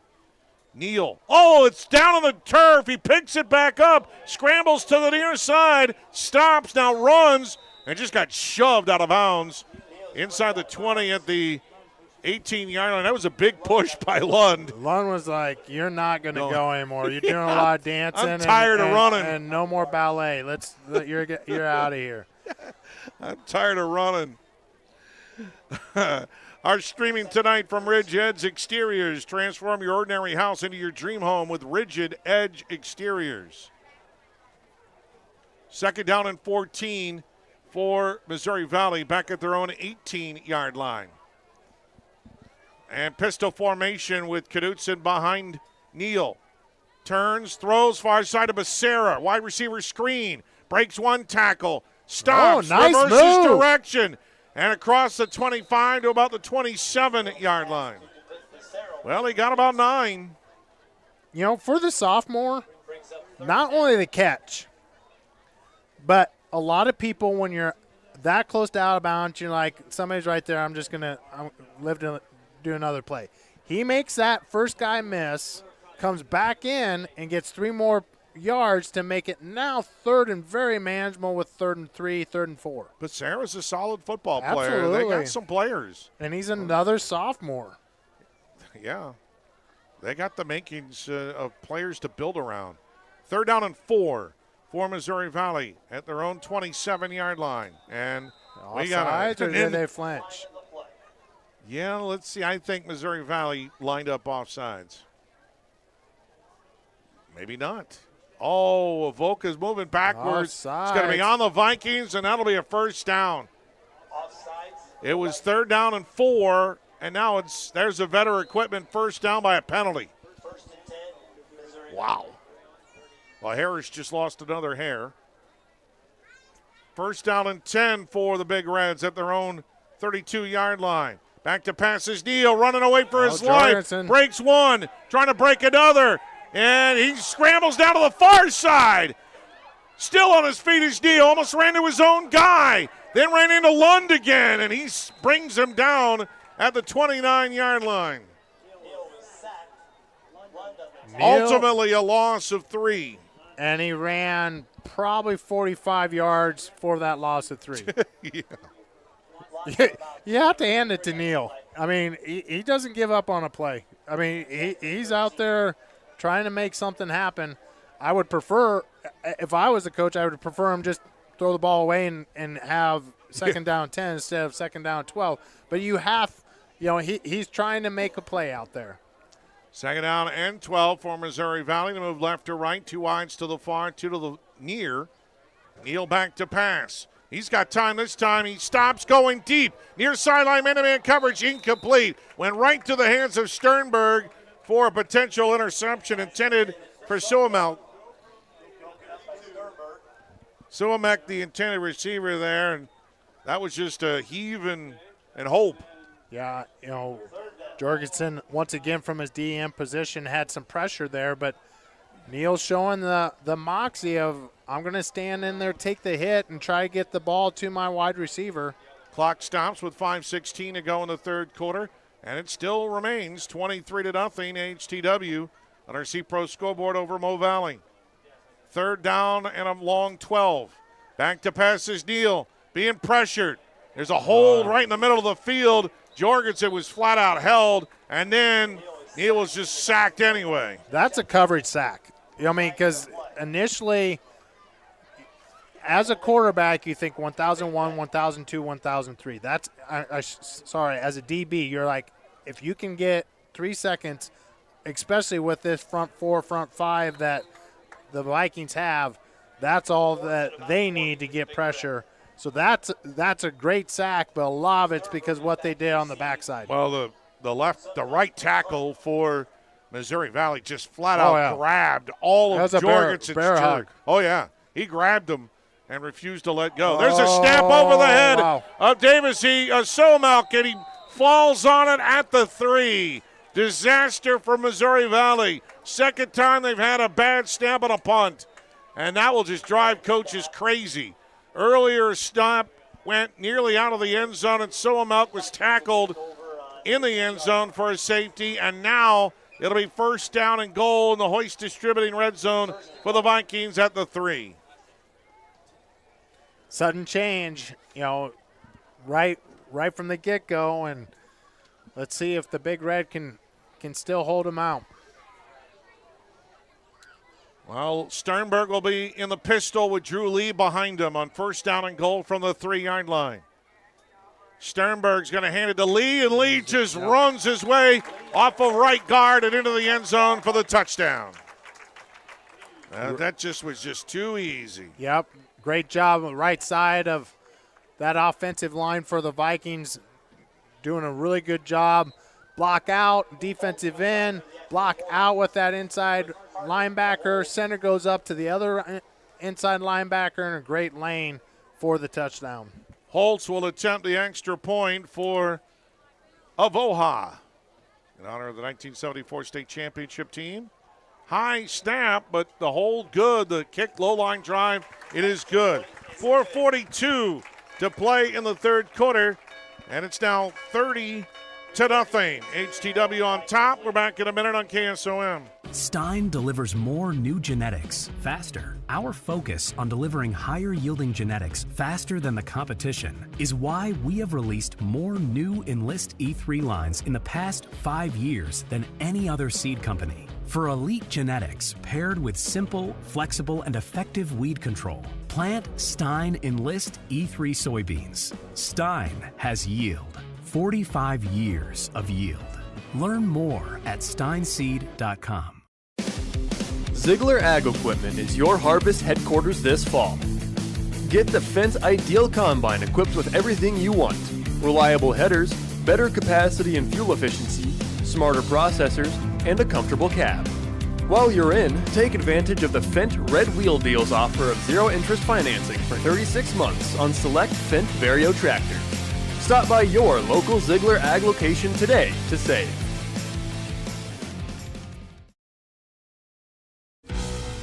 Now back to high school football on 96.5 KSOM and live video at westerniowatoday.com. Well, the Vikings get in the end zone that time. They take advantage of the bad snap by the Big Reds. Holtz will kick it deep. And a low line drive kick. Suamek at the 14-yard line. Suamek up the middle. Looking for a spot. Breaks one tackle. No, he doesn't break it. And he's brought down to the 32-yard line. A flag thrown from the near side of the field. We've had our share of flags tonight. Oh, yeah. There's been a littering problem throughout this game.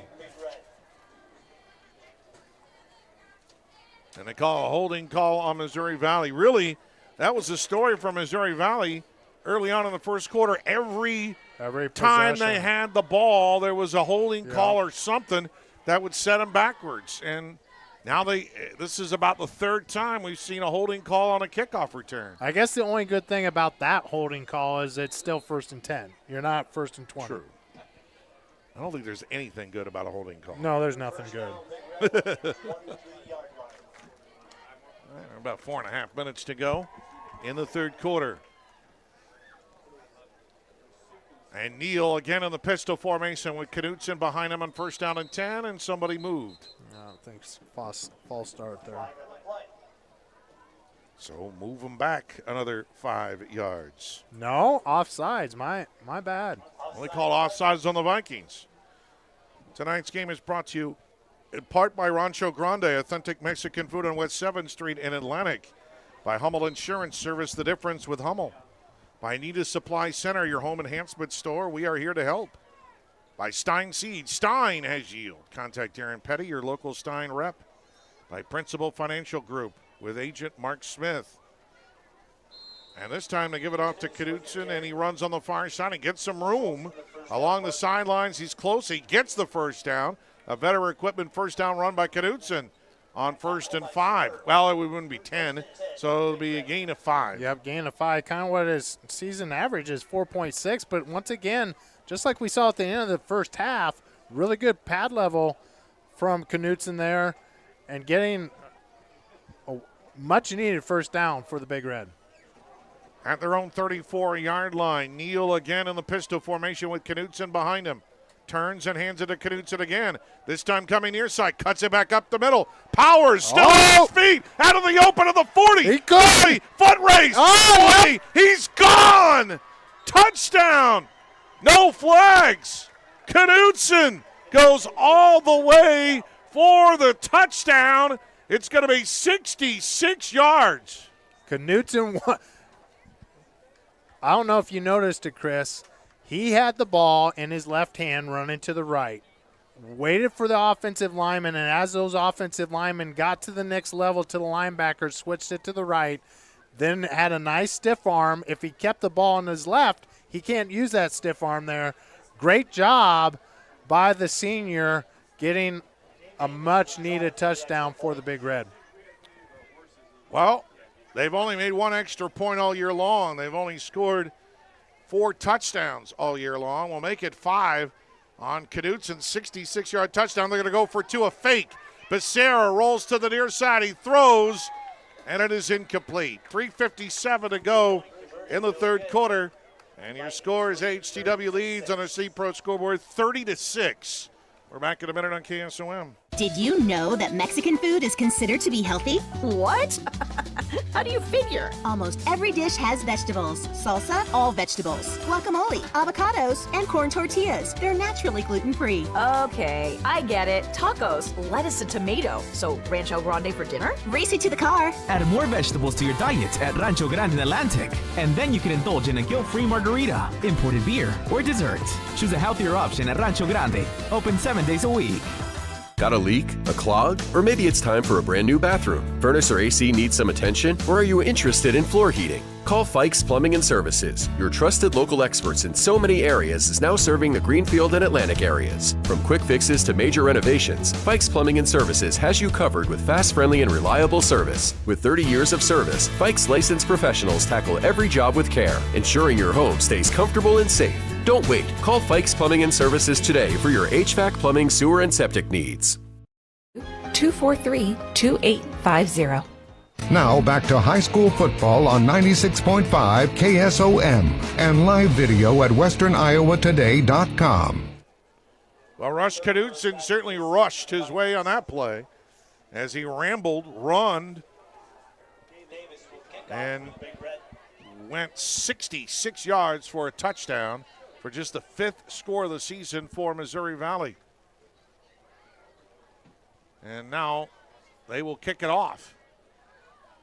Short kick, end over end, takes a hop, fielded about the 35-yard line, breaking a tackle on the far side, down the sidelines, and tripped up inside the 20. Yeah, Colin Harder on the return on the far side of the football field, and he just T-toed right down the sidelines, and a great return by Harder, and the Vikings have a great answer. Harder doing a great job. You know, you're keeping away from Sternberg and Harder. Actually, I'm not a fan at all letting the kickoff bounce. But he got a good bounce, and he took it straight east and almost broke it for a touchdown. And in the Hoist Distributing red zone at the 16-yard line, first down and 10 for AHTW. Great answer by Harder on the kickoff return. And empty backfield here for Sternberg. They send Harder in motion to the near side. Sternberg rolls to the near side. He throws for Harder, incomplete. Sternberg knew it when he let that go, and he's patting his chest. He knows that he missed Harder there, but Harder actually had two guys on him. Flag is down on the near side. Clock stops with 3:47 to go in this third quarter. I wonder if they're going to – it looked like to me that Harder was going forward in motion. I don't know if they're going to call that or if they have holding on the defense. Yeah. Motion on Harder. Yep. He was going forward. Oh, they also call holding on the Vikings as well. So 2 penalties on the offense. So the Big Red will take the holding call. And that'll move them back 10 yards. I guess the holding was right at the line of scrimmage, so they move them all the way back out of the Hoist Distributing red zone back to the 26-yard line. So now it's the Vikings' turn to invoke the hanky. They get the return by Harder, but a penalty. You just hate penalties in the red zone. Just kills them. Here's the forward pitch to Lee. Lee breaks a tackle in the middle. Hit from behind. Goes forward back in the Hoist Distributing red zone and gets back to the original line of scrimmage. Barely. Got 9. Great vision. That's a pass, I think. You got to call that a pass. But great vision there. Going to the left, sees that lane. And that's the thing, you know, the Vikings do a really good job. Get the ball to our athletes in space and let them read, because we got offensive linemen that get downfield, that get, engaged with their defenders. Great job getting a lot of that penalty yards back. Almost looked like a play that the Chiefs would run. Yep. Second down and 11. Give it to Lee. Shift, slides, powers inside the 10. And close to a first down. He on second and 11. They're going to say he was down at about the 10-yard line. So give him a gain of 8. Great pad level, great foot drive to break through 3 would-be tackles there. Because if he doesn't have that pad level that low, it's a 3rd and 10 instead of 3rd and 4. Clock down to 2:30 to go in the third quarter. 30-6 on our C-Pro scoreboard. Up the middle, Lee again. Gets outside, turns, spun around. Gets inside the 5 to about the 4. That's a Vetter Equipment first down in the Hoist Distributing red zone. Great job. Again, going left, pitch left. And instead of, continue going outside, Big Red extended it. Saw that cutback lane, really nice spin move to get the first down. and positions themselves for a great opportunity to score another touchdown. I did that in just like a football game I was playing in college. It was just, a bunch of friends. I did the spin move on him, and I could hear the, oh! Back to pass, Sternberg. Lost it on the near side. Diving attempt, but it's incomplete. Really nice option route there by Harder. Basically has the option, read the DB, broke outside, just a little bit outside, but Sternberg, nice placement, honestly, because if it stays inside with the double coverage, that could be intercepted. Just couldn't quite connect. They might have gained a half a yard on the spot. Could have. I've seen it before. It's second down and goal. Mark it at the 3 for AHTW. Sternberg in the shotgun. Lee a little bit to the inside of him.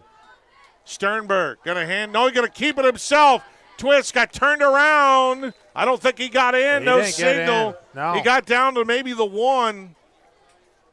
It's a gain of 2, but he needed 3, and it's going to be third down and goal from the 1. Besides the 2 sophomore linebackers, that Tiffy kid that's playing D tackle for the Big Red, another sophomore, he's played a really good game. He has missed some tackles, but he's made some really good tackles like that one there.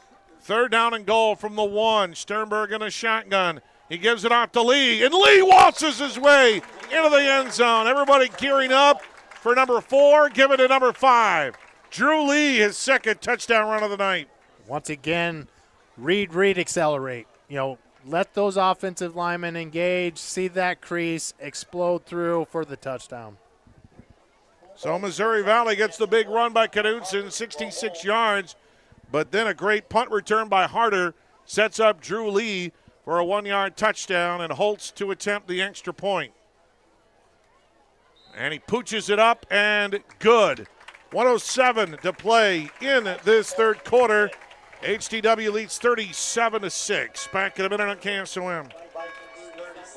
Anita Supply Center is here for you. From the big jobs to the small tasks, we're here to help. Hi, this is Kim with a reminder of our hours, so when you need our help, we're here. Anita Supply Center is open Monday through Fridays, 7 to 5, and Saturdays, 8 until noon. We're here 6 days a week for all your building, landscaping, how-to projects, repairs, and more. We offer free in-home measurements, free estimates, and can help you put your ideas together. Anita Supply Center is open 6 days a week for all your home improvement and building needs. Looking to upgrade your home? Or maybe you have storm damage that still needs repair? Rigid Edge Exteriors has you covered. From roofs and siding to gutters, windows, decks, and interior remodels, our team does it all, residential or commercial. For a free estimate, call Rigid Edge Exteriors today at 712-249-4449. That's 712-249-4449. Let us transform your ordinary house into your dream home. Now back to high school football on 96.5 KSOM and live video at westerniowatoday.com.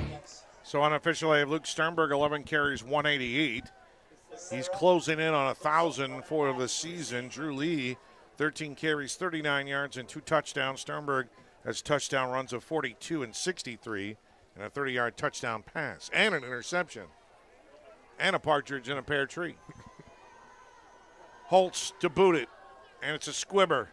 Fielded by one of the upmen at the 25-yard line. Going up the middle of the 40, has a seam. He's got some room. A flag is thrown, and to the near side, a great return that time by Luke Schroeder, but it's coming back. Another flag on Missouri Valley on a kickoff return. Schroeder did a great job. He found that seam and returned it all the way inside the 30-yard line. You think these refs get paid by the hour? They get paid by the flag. The flag? The flag. Tonight they're getting paid by the flag. I guess. Not saying there's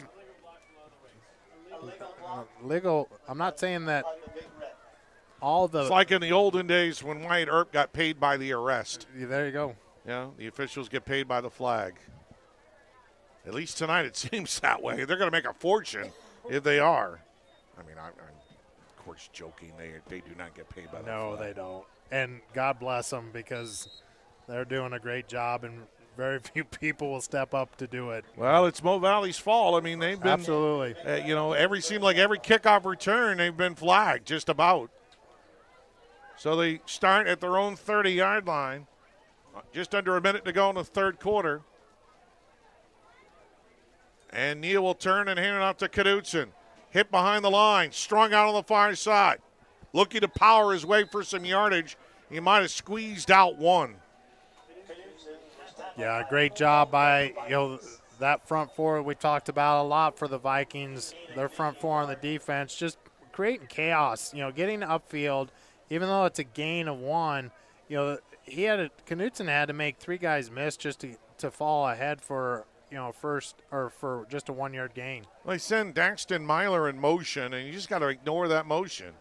I mean, he hasn't gotten hardly any touches all year. Second down and 9.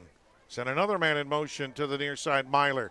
Back to pass is Neal. Here comes the pressure. He heaves it up into the air, and it is incomplete. Solomec, the intended receiver. Sternberg back. No, it wasn't Sternberg back there. He was further back field. But Solomec was trying to come on and try to make a shoehorn catch, but third down. Yeah, just one, a lot Looked like of it pressure. almost could have been intercepted. It could have, and Solomec did a really nice job just making a play on the ball so the Vikings couldn't intercept it. Clock stops with 12 seconds to go in the third quarter, and the Big Reds face a third down and 9. HTW leads 37-6 on the C-Pro scoreboard.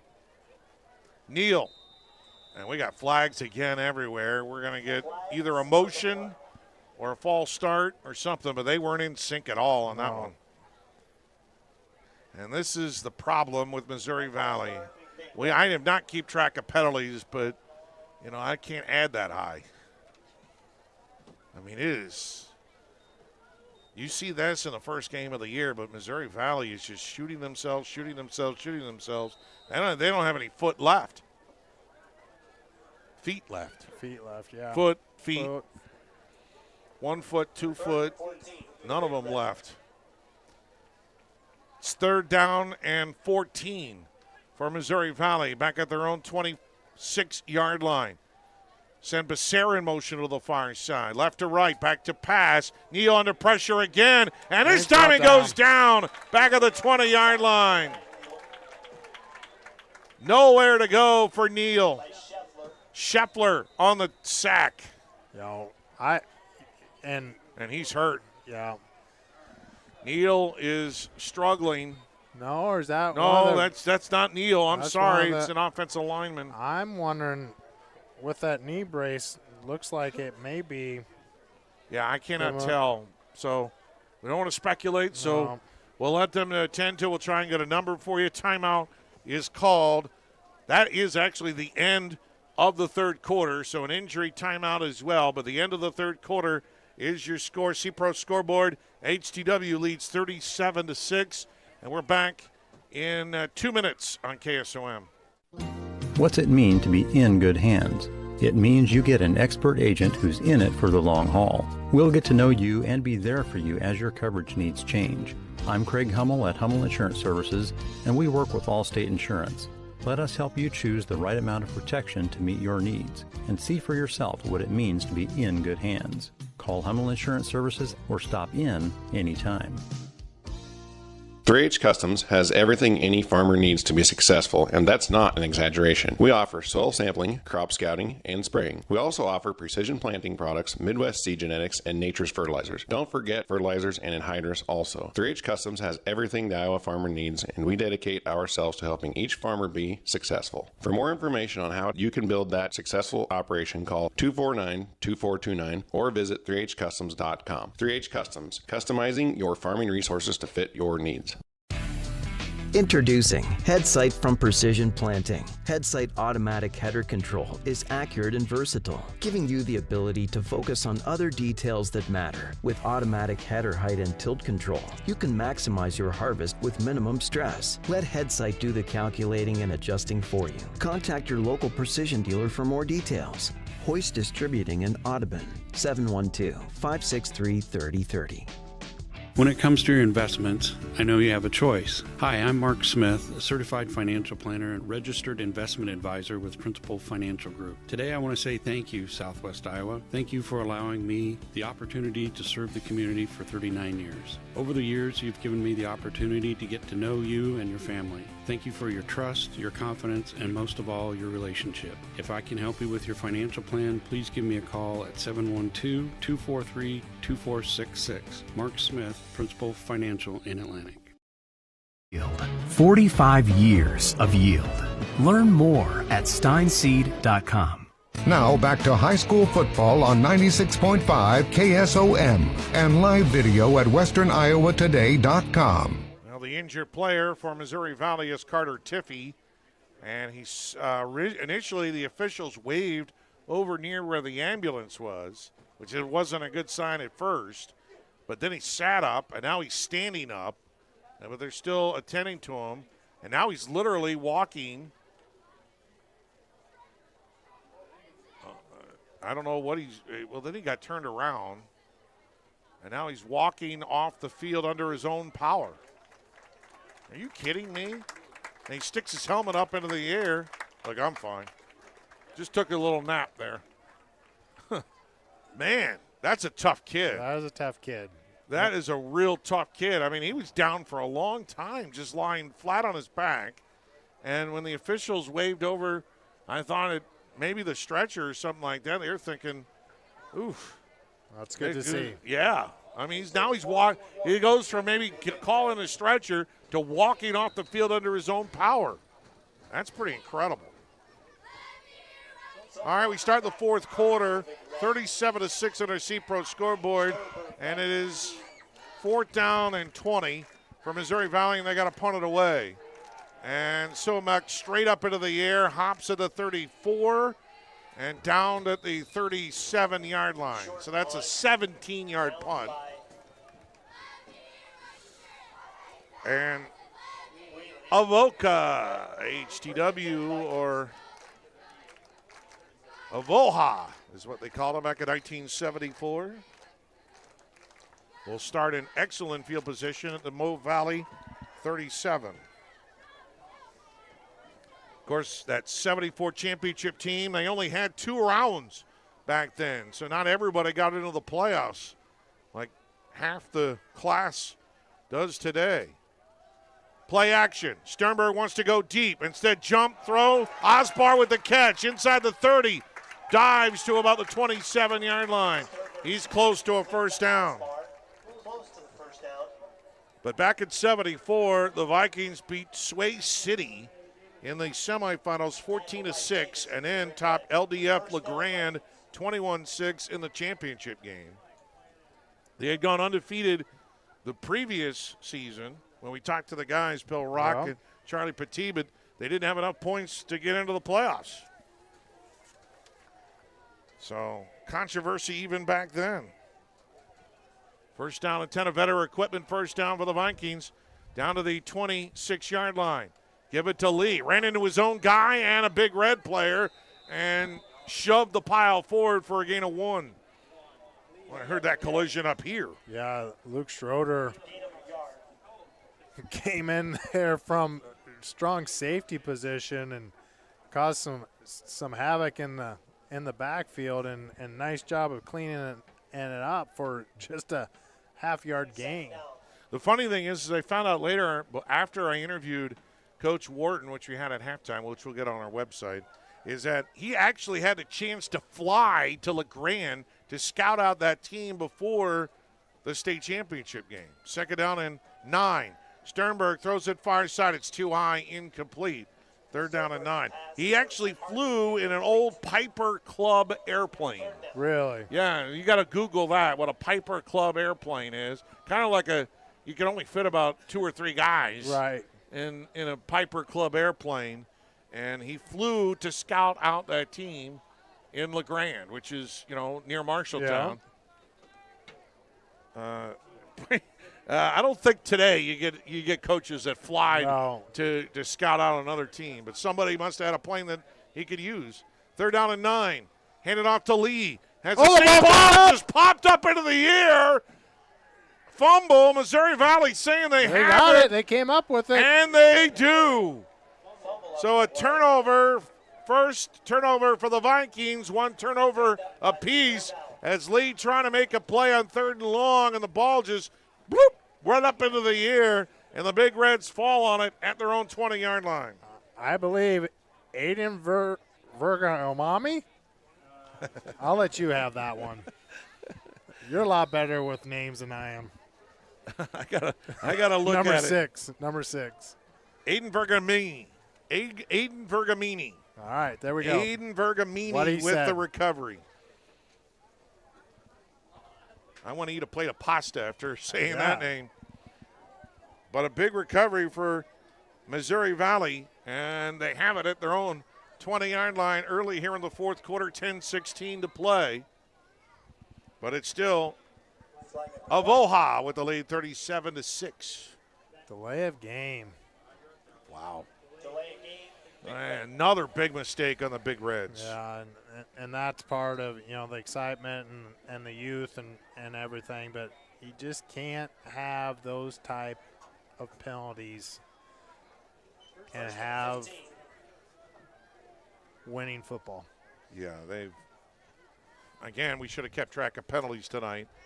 Neal turns around, can't hand it to Knudsen, and he's going to scramble, pumps again, and shoved out of bounds close to the original line of scrimmage. He'll scramble his way for a gain of about 4. He's scrappy.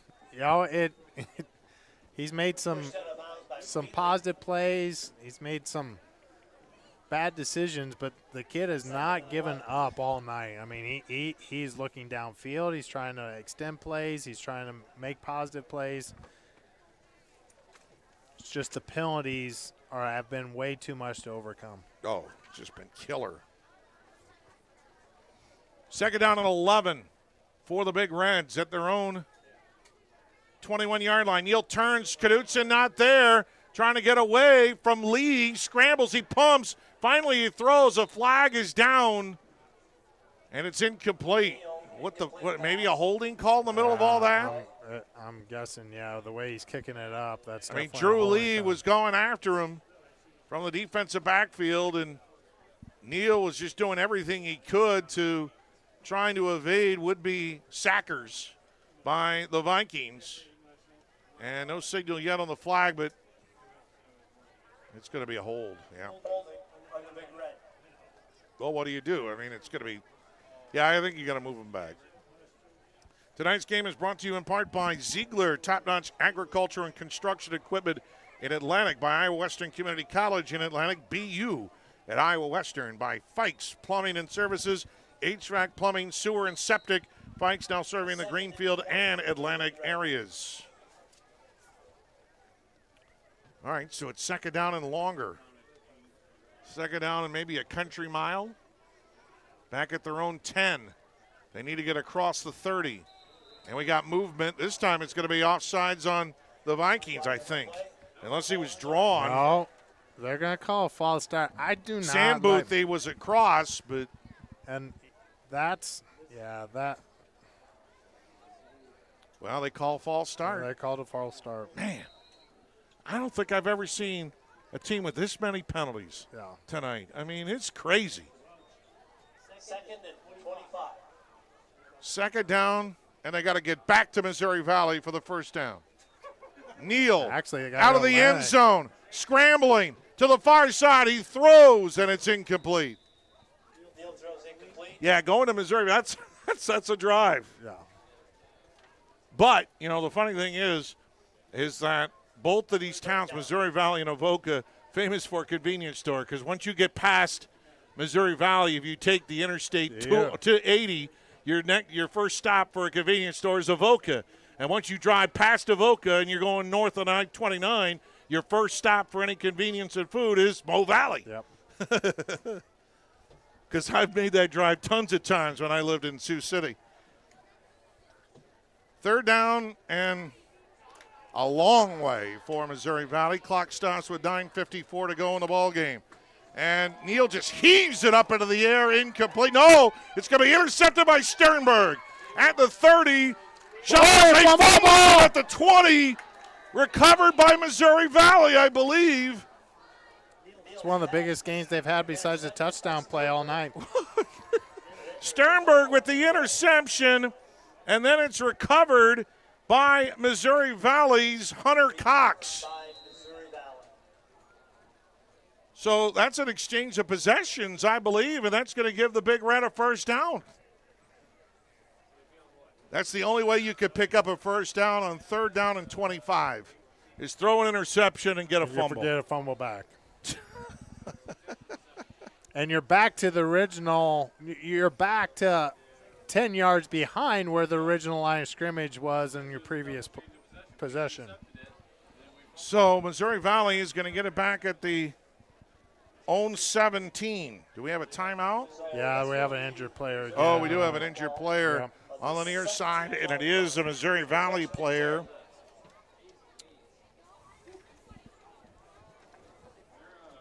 And I don't have him on my starter list. I don't even have him on my roster. Don't have him on my roster. It's number 62. I don't have a 62 on my roster. So, an unidentified injured player. Maybe he's one of the players that they've added over the last 5 weeks. Maybe. We talked. That is amazing. It honestly. is. We haven't talked about it. Not tonight. enough. We talked Absolutely. about it in the pregame with Coach Allen. They had 17 guys when they started the season. Week 1, they played 17 players, and now they are up to 35. 34, 35. Yeah. They've doubled their roster throughout the season. I've never heard of that before.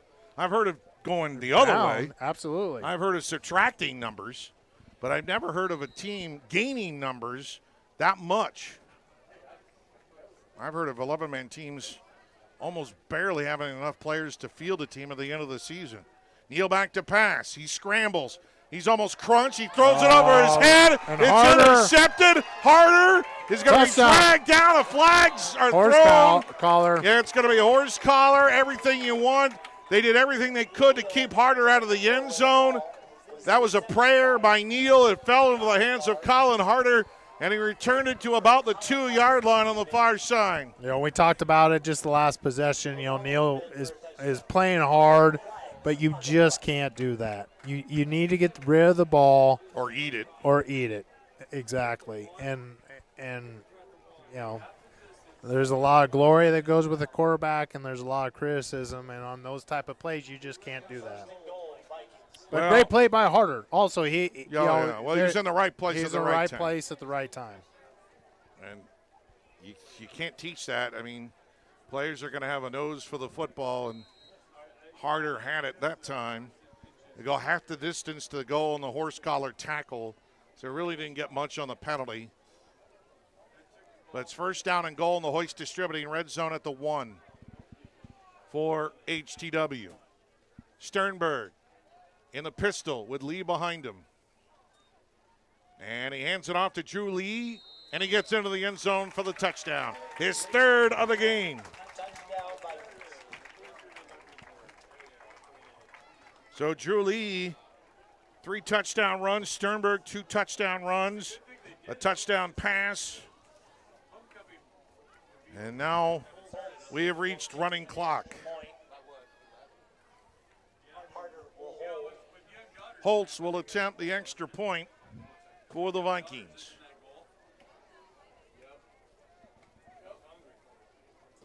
I don't know how Gigi Harris is going to respond to a game like this. I think he's not going to be happy with some things for sure. There's a lot of learning moments for sure. But ultimately, HTW is going to come out with a win. And the main question is the health going forward. We haven't seen at all their leading tackler, Blaine Akers. Haven't seen him in at all tonight, unless he changed uniform numbers. But, and of course, Camden Sukup is hurt, but he's been rehabbing and coming back quickly. It may be next week, but it's more logical to think in 2 weeks. Holtz's kick just got it. Oh, it's no good. Just short. Just missed the upright. There was some pressure that time by Missouri Valley, and it disrupted the timing. 9:29 to go in the ball game. 43-6. Vikings on top. We're back in a minute on KSOM. Stein delivers. All right, what's your favorite thing to eat at the Wyoda Steakhouse? I love the certified Angus steaks and burgers. Wait, I'd like to change my answer to the pork tenderloin. No, the fried chicken.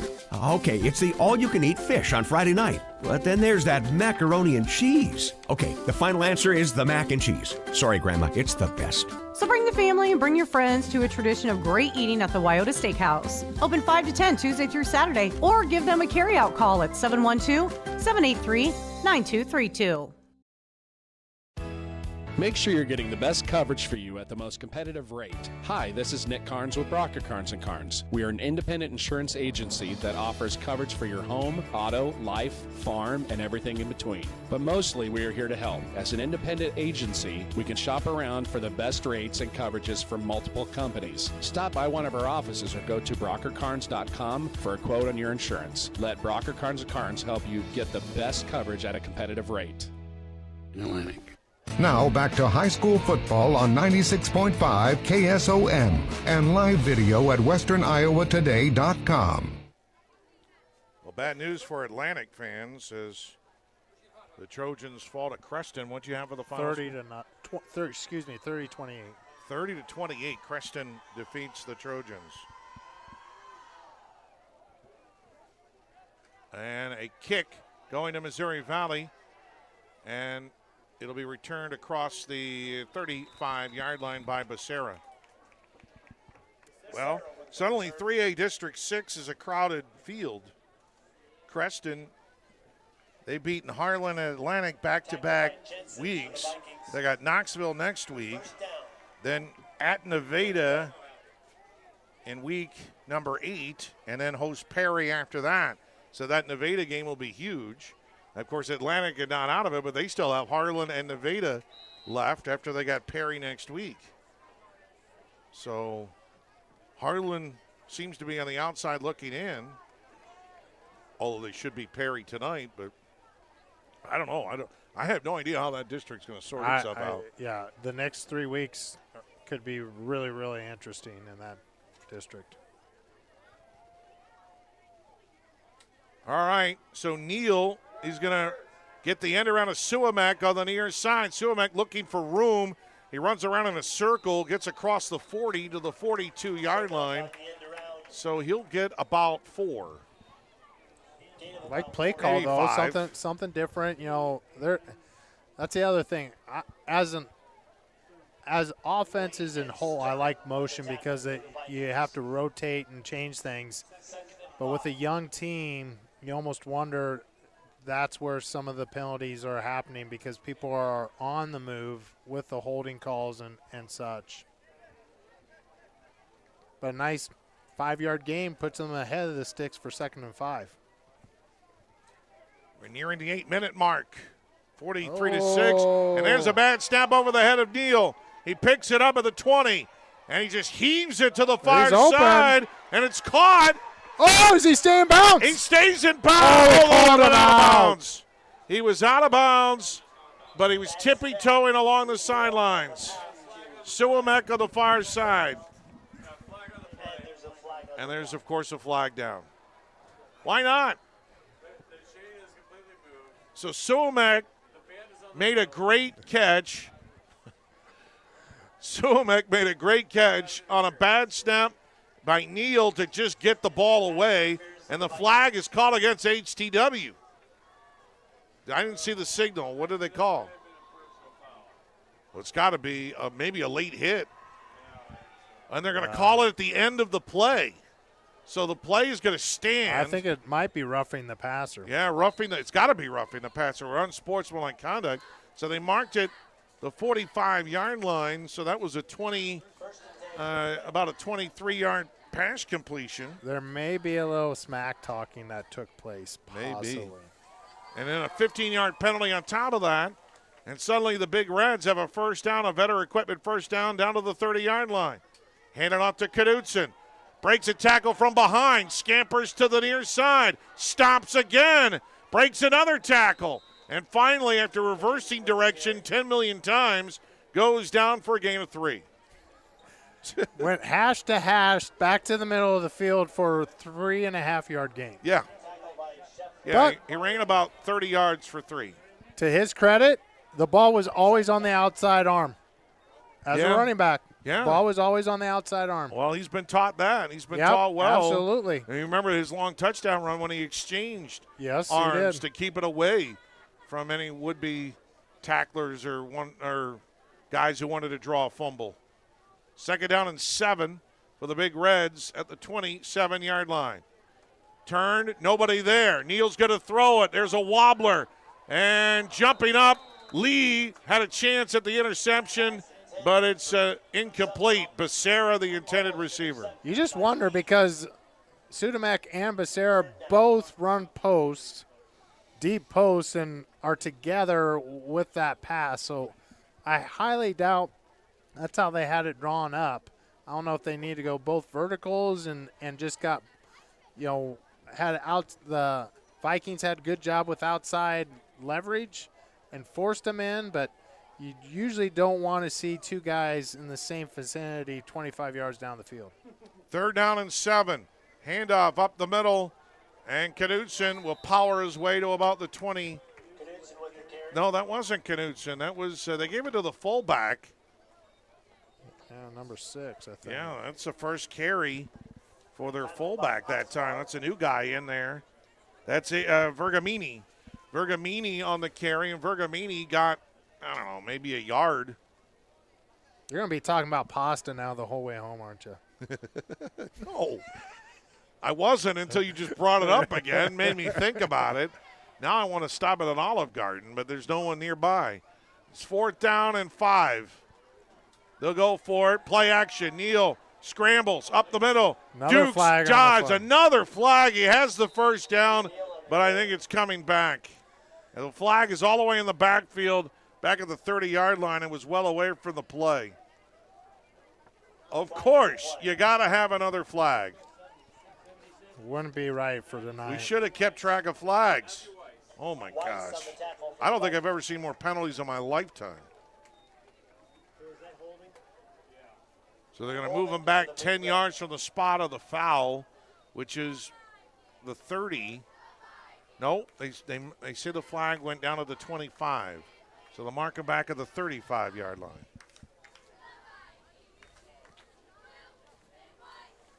Well, that has been the downfall for Missouri Valley. Right now, Trainer and Underwood tied at 17 in the 4th quarter.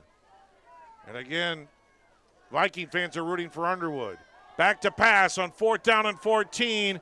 And Neal just heaved it up into the air, and it's incomplete, and they turn it over on downs. So, but if Trainer wins, HCW still gets in as the number 2 if they win out. Correct? Well, yeah, but they could, as the number 2. Yeah, they could, but they would have to win out if they tied with Underwood. If they tied for 2nd place, then the head-to-head would come into play. So, there could be a scenario. But if you want the 1st place. Right, if you want the number 1 seed. If you want the number 1 seed, then you need to root for Underwood. No matter what happens in that game, as long as AHTW wins out, they're either tied for 1st or get the 2 seed. Yeah, so I don't know. You just don't know what's going to happen. And hand it off to Lee, and Drew Lee will go up the middle for about 3 yards. Now you're starting to see some substitutions for the Vikings offense. Yeah, well, it's running clock. Now it's down to 3:40, so this 4th quarter has flown by. 43-6 on the C-Pro scoreboard. I don't know if it's flown by with all the flags. Well, that's true. The flags have slowed things down. That's one thing about a continuous clock. Don't forget audio streaming from Ridge Edge Exteriors. Video streaming powered by Nistanet. Technically awesome. 2nd down and 7. And Sternberg not in the ball game right now. Instead, new quarterback. And there it's not Osbar, it's Evan Harder. And Evan Harder will lose about 4 yards. Once again, win. We've called his name for the Big Red a number of times. That sophomore linebacker core, the future is bright. They have some pieces that they can, build upon here. Hopefully, you can get some more numbers out. It's a great job by the coaching staff. I have never heard of that, where you double from week 1 to week 5 how many kids you have out. That's kudos to the coaching staff sitting down with the kids and getting more people to come out, because numbers are so key. Yeah. 17, you can't even practice. Timeout called, and it'll be 3rd down and 11. Clock will stop with 2:39 to play in the ball game. And AHTW, after tonight, they'll have next week is at Red Oak, and they're back home to conclude with Shenandoah. And both games they'll be favored in. Shenandoah will be maybe a little bit tougher than the Red Oak Tigers, but yeah, because it's those still two are on the playing road tonight, aren't they? Yes, yeah. Shenandoah was winning. Talking about kind of a turnaround. I believe it was 4 years ago. Shenandoah had to stop mid-season because they didn't have enough numbers in 11-man football. It happens. Heck, I was doing Grinnell College football, and after 2 games, it was 3 games, they went up to Lake Forest outside of Chicago and just got shredded. I forget the final score, but they got blown away. And after that, they canceled the rest of the season because they only had 25 players for college football. And then the next year was COVID, and the whole season got canceled. Another flag on the play. Yeah, another flag on the handoff, that time to Sturm. And Sturm loses yardage, but let's check the flag.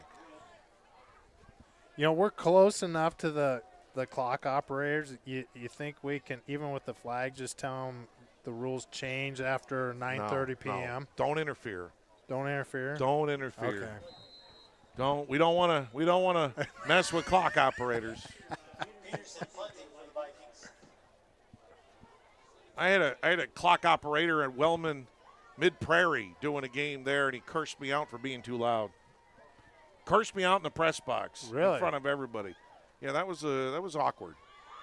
Here's a low line drive punt. Went over the head of Becerra. Did he touch it? The Vikings are going to pick it up at the 30-yard line. Did Becerra touch it? If he touched it, then it's Viking ball. Note to Jorgensen's played an unbelievable game. All the front four of the Vikings have done. If you even thought that was touched, and you can touch I would have picked it up and ran into the end zone, being like, he touched it. Yeah, but you can't advance a muff. That's true. You can't. You can't advance a muff. You can recover a muff. That's true. But you can't advance it. So, but they say he didn't touch it. Doesn't matter now. Clock down to 1:25 and moving. 1st down and 10. Neal still in there for the Big Reds. Back to pass. He throws it far side and making a catch, diving across the 35-yard line. It's a gain of about 7 yards. Vergamini. Yeah, Vergamini on the catch, and he'll get 6 yards.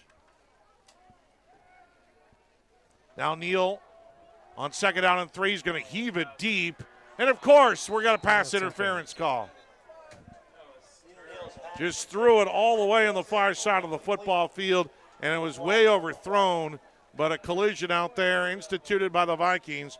That'll be a 15-yard pass interference. I swear, I'm going to have to go back. I'm going to have to look to see how each of these teams counted the penalties, because I think you might need to be Albert Einstein to count that high. You're definitely going to have to carry the one multiple times. Yeah, we need an abacus to count the penalties. It's so high. It will burn out the calculators that are now on our phones. Calculuses are now obsolete because they have them on phones now. Texas Instruments, I don't think, is even a they're in business anymore. anymore. Neal's just going to heave it deep again, and it's overthrown incomplete. And it'll be 2nd down and 10. But the clock will continue to move, and they're going to have to hurry up if they want to get it snapped. We're down to 25 seconds.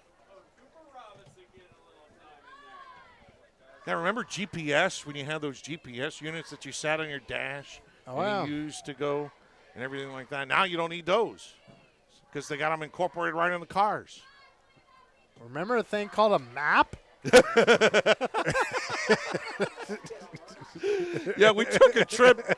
We took a trip out to California, and we had a triptych, and it was a the atlas, so you could go, each state by each state. Yeah. Neal heaves it deep. It's incomplete, and that's the ball game. As HTW goes to 4-2, and Missouri Valley falls to 0-6. Final score 43-6. 2-minute break, and we're back to wrap it up here on KSOM. Cass Health in Atlantic, Iowa is a nationally recognized hospital, and we are proud of the awards and all of our recent accomplishments. But do you know what drives us to be the very best? You. We're passionate about helping our patients heal and feel their very best at any age and any stage of life. Cass Health, neighbors caring for neighbors. When it comes to your investments, I know you have a choice. Hi, I'm Mark Smith, certified financial planner and registered investment advisor with Principal Financial Group. Today I want to say thank you, Southwest Iowa. Thank you for allowing me the opportunity to serve the community for 39 years. Over the years, you've given me the opportunity to get to know you and your family. Thank you for your trust, your confidence, and most of all, your relationship. If I can help you with your financial plan, please give me a call at 712-243-2466. Mark Smith, Principal Financial in Atlantic. 3H Customs has everything any farmer needs to be successful, and that's not an exaggeration. We offer soil sampling, crop scouting, and spraying. We also offer precision planting products, Midwest seed genetics, and nature's fertilizers. Don't forget fertilizers and anhydrous also. 3H Customs has everything the Iowa farmer needs, and we dedicate ourselves to helping each farmer be successful. For more information on how you can build that successful operation, call 249-2429 or visit 3hcustoms.com. 3H Customs, customizing your farming resources to fit your needs. Got a leak? A clog? Or maybe it's time for a brand new bathroom. Furnace or AC needs some attention? Or are you interested in floor heating? Call Fikes Plumbing and Services. Your trusted local experts in so many areas is now serving the Greenfield and Atlantic areas. From quick fixes to major renovations, Fikes Plumbing and Services has you covered with fast, friendly, and reliable service. With 30 years of service, Fikes licensed professionals tackle every job with care, ensuring your home stays comfortable and safe. Don't wait. Call Fikes Plumbing and Services today for your HVAC, plumbing, sewer, and septic needs. Did you know that Mexican food is considered to be healthy? What? How do you figure? Almost every dish has vegetables. Salsa, all vegetables. Guacamole, avocados, and corn tortillas. They're naturally gluten-free. Okay, I get it. Tacos, lettuce and tomato. So Rancho Grande for dinner? Race it to the car. Add more vegetables to your diet at Rancho Grande in Atlantic, and then you can indulge in a guilt-free margarita, imported beer, or dessert. Choose a healthier option at Rancho Grande. Open 7 days a week. Was just kind of plugging right along. I mean, there were way too many penalties on both sides, but especially on Missouri Valley's side that proved costly. And if they ever got their penalties just cut in half, it still might be too much. But, I think that was a big factor in this ball game for them. But even if they didn't commit that many penalties, it would have been tough to do anything against HTW. I thought the front four for the Vikings dominated this football game from top to bottom. Those guys, those three seniors and a junior, they just play really well, and just too much Sternberg early on in this one. Yeah, big plays on offense to get that lead, and you're exactly right. The front four for the Vikings do such a good job of what their role is. They get penetration. They read off their blocks. They cause havoc. And they allow everybody else to do, basically double team and read running backs and that's where it all starts. Their defense and those front four, that's where it all starts. Their offensive line did a really nice job most of the game, creating seams for, both Hall and Sternberg, Lee and Lee and Sternberg getting just what they need. And Sternberg, it's with the speed, and we saw that especially in the first quarter. And Lee did a really nice job reading those blocks. But they had some mistakes also that they're going to have to shore up if they're going to do what this team. Yeah. They got to it's get healthy, and they got to get healthy. But there's no secret. I mean, this team wants and expects to be in the playoffs and make some noise in the playoffs. Yeah. And if they put it all together, I definitely think that we can they can do that. Yeah. Yeah, we can get those. Yep. Unofficially, Luke Sternberg had 188 yards rushing on 11 carries and 2 touchdowns from 42 and 63 yards. Drew Lee had 16 carries for 44 yards and 3 touchdowns. Sternberg only completed 3 passes for 49 yards, 1 touchdown. That was to Wheatley for 30. Lee had 1 catch for 9. 281 yards total offense unofficially for HTW. I had him at 199. I had 199. No, I had 229 in the first half. So they only had about 52 yards of offense in the second half. But it was, it was Mo Valley had the longer drives. But the second half, they didn't. I mean, if you look at it, Gigi Harris's team didn't do as much, but they did enough. I mean, they had a commanding lead, and Missouri Valley was never going to able to come back. And you got to feel, too, that Coach Harris didn't really want to show much on tape or anything like that. You know, it was – If they had put everything together and all cards on the table, if it was a playoff game, they would have played this game a lot differently. I would agree with that. Yeah. Rush Knudsen, 10 carries, 83 yards, but 66 coming on 1 touchdown run. Neal had minus 32 yards on 7 carries. 91 yards rush, 85 yards passing. Neal through the air, 9 of 22 for 85 yards and 3 interceptions. Unofficial stats there. Again, the final score 43-6. HTW improves to 4-2, and Missouri Valley falls to 0-6. So next week, as I said, we're going to go on the flex schedule. Yep. We're going to go on the flex schedule next week. We'll find out if we could do some things and maybe switch our game next week. So we'll let you know on where we're going next week. But it's starting to get crunch time now, John. Yeah, and another beautiful night. I mean, and looks like we're going to be blessed with a great night again next week. All the farmers out there, be safe. Yes. Get some rest. It's been, we've been very fortunate to have a really good go, and be careful out there, and thank you for everything you guys do. And ladies. Yeah, and don't forget, stay tuned. Coming up at 10 o'clock, it's the scoreboard show. We'll have all the scores from around the area, but Atlantic gets their second loss of the season tonight at Creston. But we'll have all the scores coming up in the scoreboard show coming up at 10 o'clock. That's going to wrap things up here tonight. A great night to honor the 50th anniversary of the state championship team of Avoca. We thank Charlie Petit and Bill Rock, who joined us. Great interview, by the way, again. That was cool. Because that was fun talking to those guys. And, that was an era of football back then in the 1970s. We want to thank them for their time. We want to thank Tanner back at the Plush KSOM studios. We want to thank Bill Saluk, our videographer, powered by Nishtanet here tonight. For John Becker, this is Chris Varney signing off from AHSTW High School. Reminding you the final score, it's all Vikings. They defeat Missouri Valley 43-6. Good night, everybody, from Avoca, Iowa, KSOM.